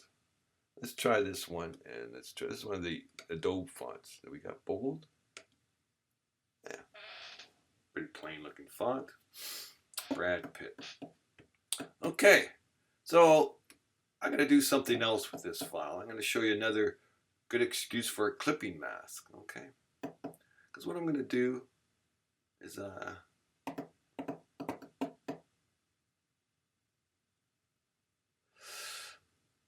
what am I going to do? I'm going to duplicate my Villa layer, I think. Yeah, let's see what this looks like. I'm going to duplicate my Villa layer. So one way I like to duplicate it, and this one lets me do it inside the layer, is Command J. Command J or Control J duplicates layer. All right. So I'm going to drag this layer over top of Brad Pitt by dragging it on top of the layers palette. I'm going to hit V and bring it up, and there we go. Because I think I want the word Brad Pitt to be kind of constructed like my villa here. Let's just, there we go. And so I have my duplicated villa layer. I don't need my mask anymore. I'm going to click on the mask and just throw it in the trash. And I get, what do I want to do? I want to apply it, delete it, or cancel. And I want to delete it. Okay. And so what I want, I'm going to clip this villa to Brad Pitt. So it looks like Brad Pitt. So I'm going to hold down the Option key. And in my layers palette, you can see my villa copy is over top of the Brad Pitt layer. I hold down the Option key, click between the two layers. And now, let's scroll over here to up here, see what this looks like. Yeah. So Brad Pitt now looks like it's part of the villa. I don't know. Do I like that? Well, let's find out.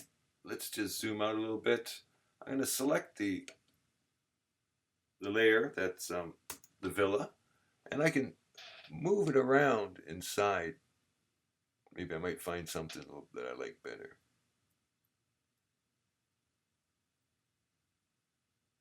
I don't know.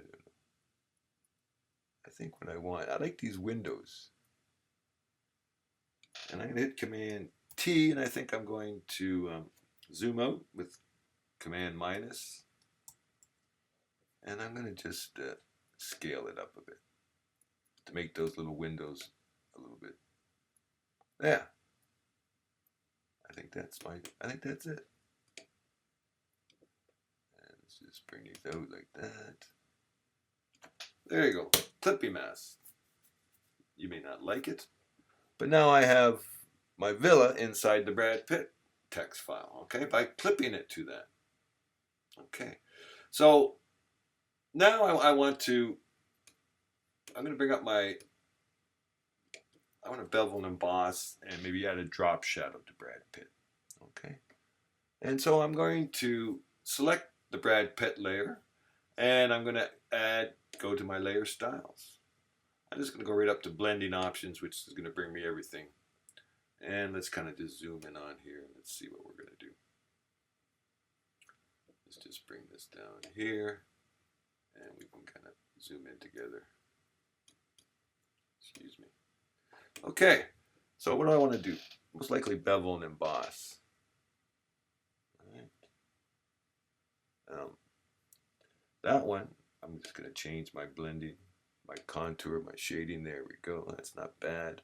I don't want to chisel hard. I want a nice smooth bevel. There it is. And I think I want a drop shadow.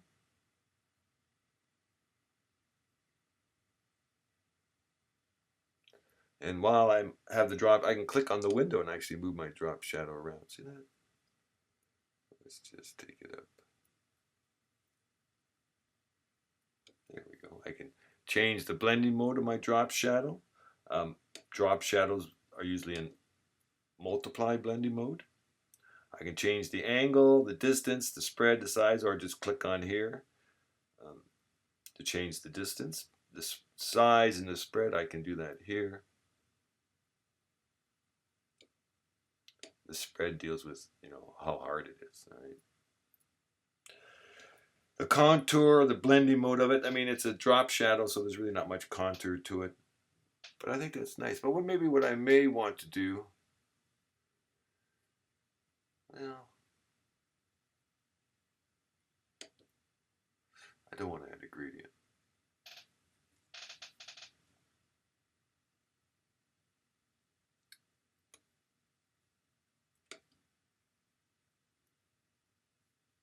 Let's turn off gradient. But what I do want you see what I'm doing here is I'm showing all the effects available to me, and I'm going down to color overlay. On your version of Photoshop at school, they show you all the ones anyways. Mine are hidden, and they just show me a couple that they think I want. Because I want a color overlay, because let's bring this back. Because let's see if I can make it that same blue color. If I come over here, can I sample this blue? There we go. And I want it not in, that's not bad. That's not bad blue. So take it down here a little bit. Okay, but I don't want it to be blue. I just want it to be colored blue. So I'm going to take it and I'm going to put it in the color blending mode, I think. I turn off the gradient. I didn't want the gradient. There we go. All right. Not bad. I can also lower the opacity a bit. I think I'm going to, yeah, I like that. Okay. I think I'm going to leave that just like that. Okay. So I have the villa inside of Brad Pitt to tie it in.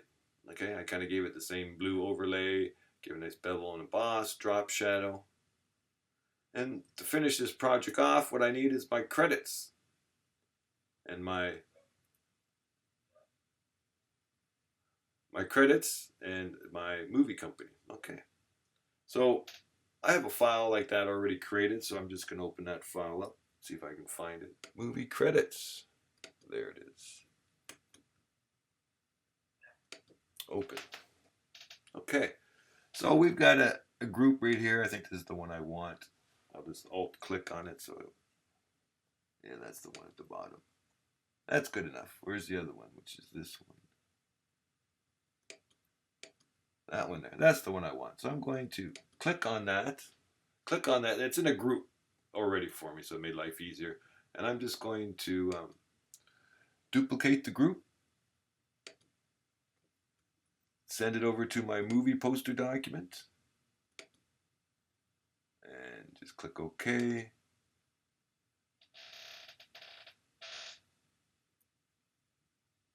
Go to my movie poster.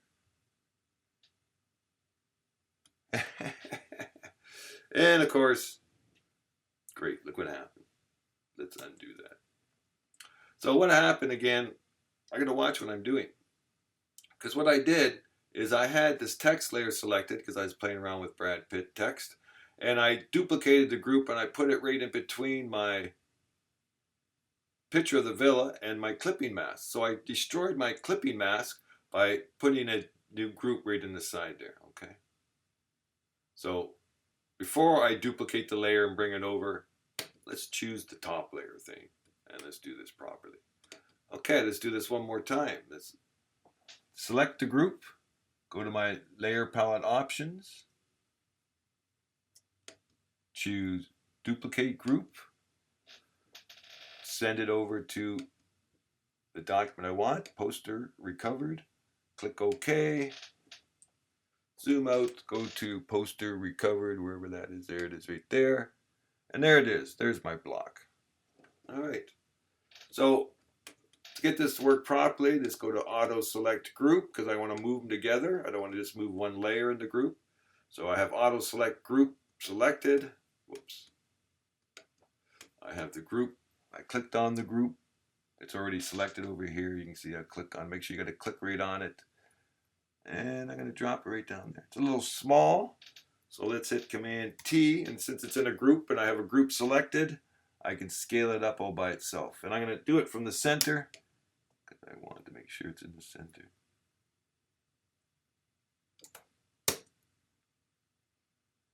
Okay. So there we go. I think it's a little bit too big. I'll make it a little bit smaller. There's a cup. I'm going to undo that because I made it too big.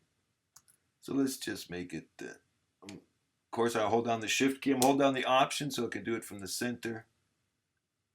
And I'll make it maybe that big. And I'm going to go up to my Options bar, which I always do, and I can see I scaled it up 168.26%.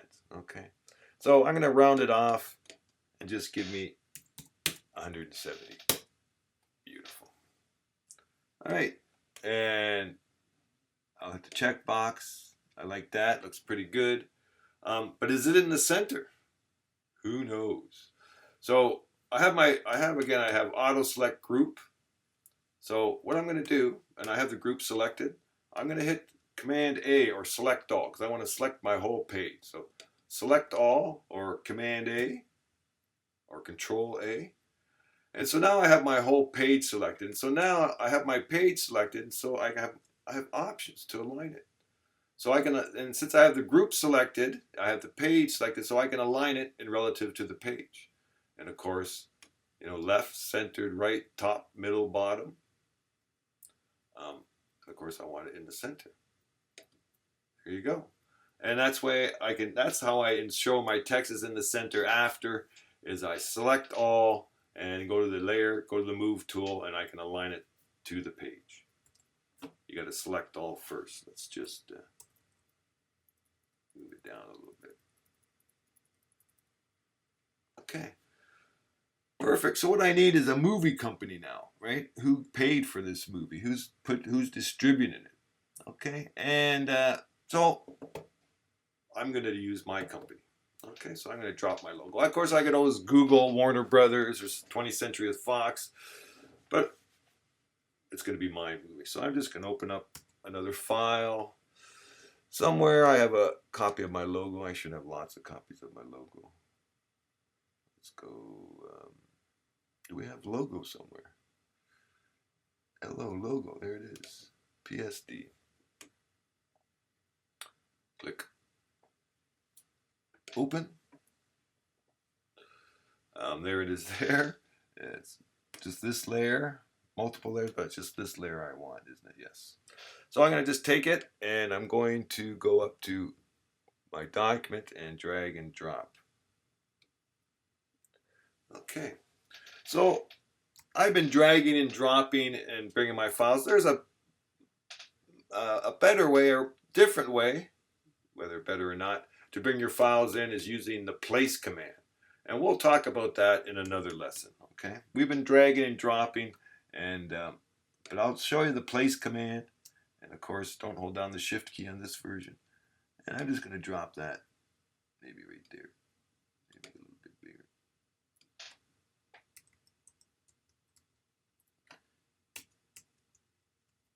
So, of course, with the move tool, you can always use your character palette to move it around. There it is.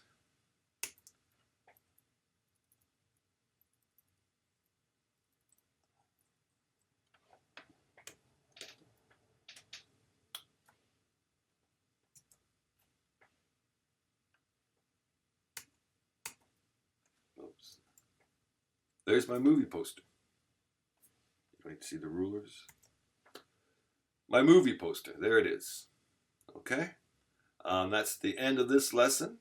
Thing before I close off this one, two things that are bothering me, and it relates to Brad Pitt. You see the space between the letters in Brad and Pitt are different.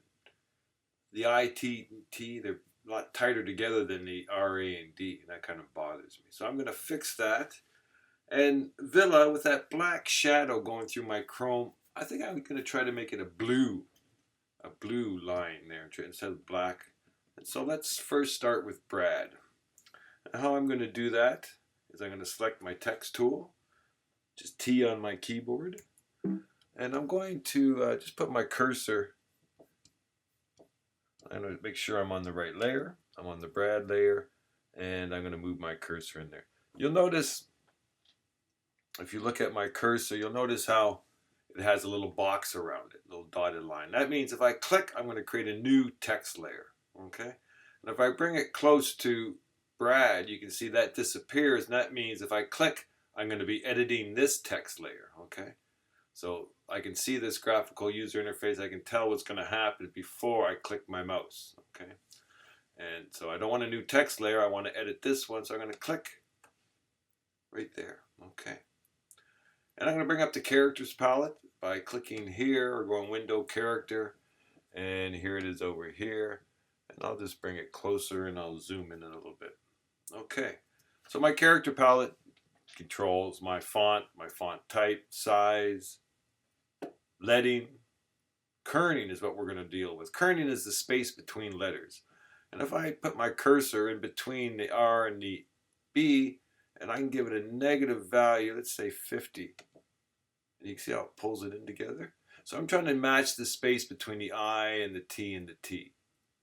That's not bad. So let's go to the R and the A, and let's see what minus 50 does there. Yeah, I like that. And then the A and the D, and another minus 50. Okay. I could have also selected the whole word Brad and brought it down, the whole word Brad, and brought it down minus 50. Would have did probably the same thing.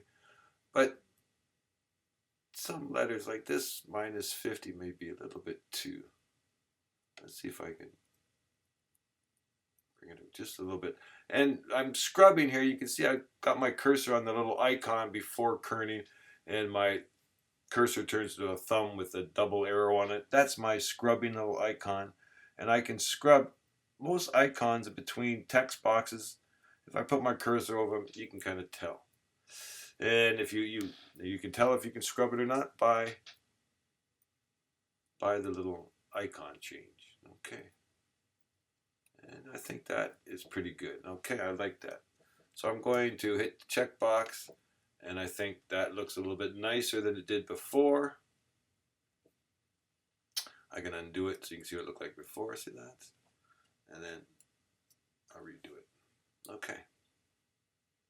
Yes, that looks better. I'm happy with that. Okay, so I'm coming down now to Villa, and I'm going to go to the Villa layer over here. You can see the Villa layer, and I got my effects. If I can't see the effects, I can click the little FX there, and it brings it up. Oh, no, it doesn't, but the little triangle brings it up. And I want to play around with the gradient, because I want to change that black gradient to a blue. So let's see what it looks like anyways. So if I double click that, it brings up the gradient editor and also the option I want for it. Okay, brings up my layer styles palette and my gradient overlay. It's selected already. So I'm going to bring up the gradient editor by clicking there, and I'm going to change this black color stop to a dark blue. And I'm going to click there to bring up my color window, my color picker window, which lets me choose another color. Or what I want to do is drag my cursor into my window, and it turns to an eyedropper, and I can select one of the colors in there. Here's a nice dark blue. Yeah, I think I like that. Can I move my dialog box out of the way? Yeah. I think that's nice. Maybe I'll bring it up more into the blue area.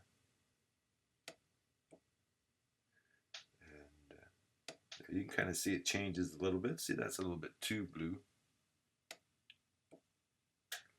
And let's bring it up a little, make it a little darker. Oh, no, that's too purple. There, that could be it. Maybe a little darker. So I'll bring it down. There we go. So I'll close all my windows. I'll close first the color picker window, my gradient editor window, and then this window. Yeah, I think I like that better. Brings out some of the blue of my poster into the word villa instead of black. Yes, that works better. So I'll save that, and then now I'm finished. Okay. I have my logo for my movie company, and my credits, and my poster. Thank you, and that is everything.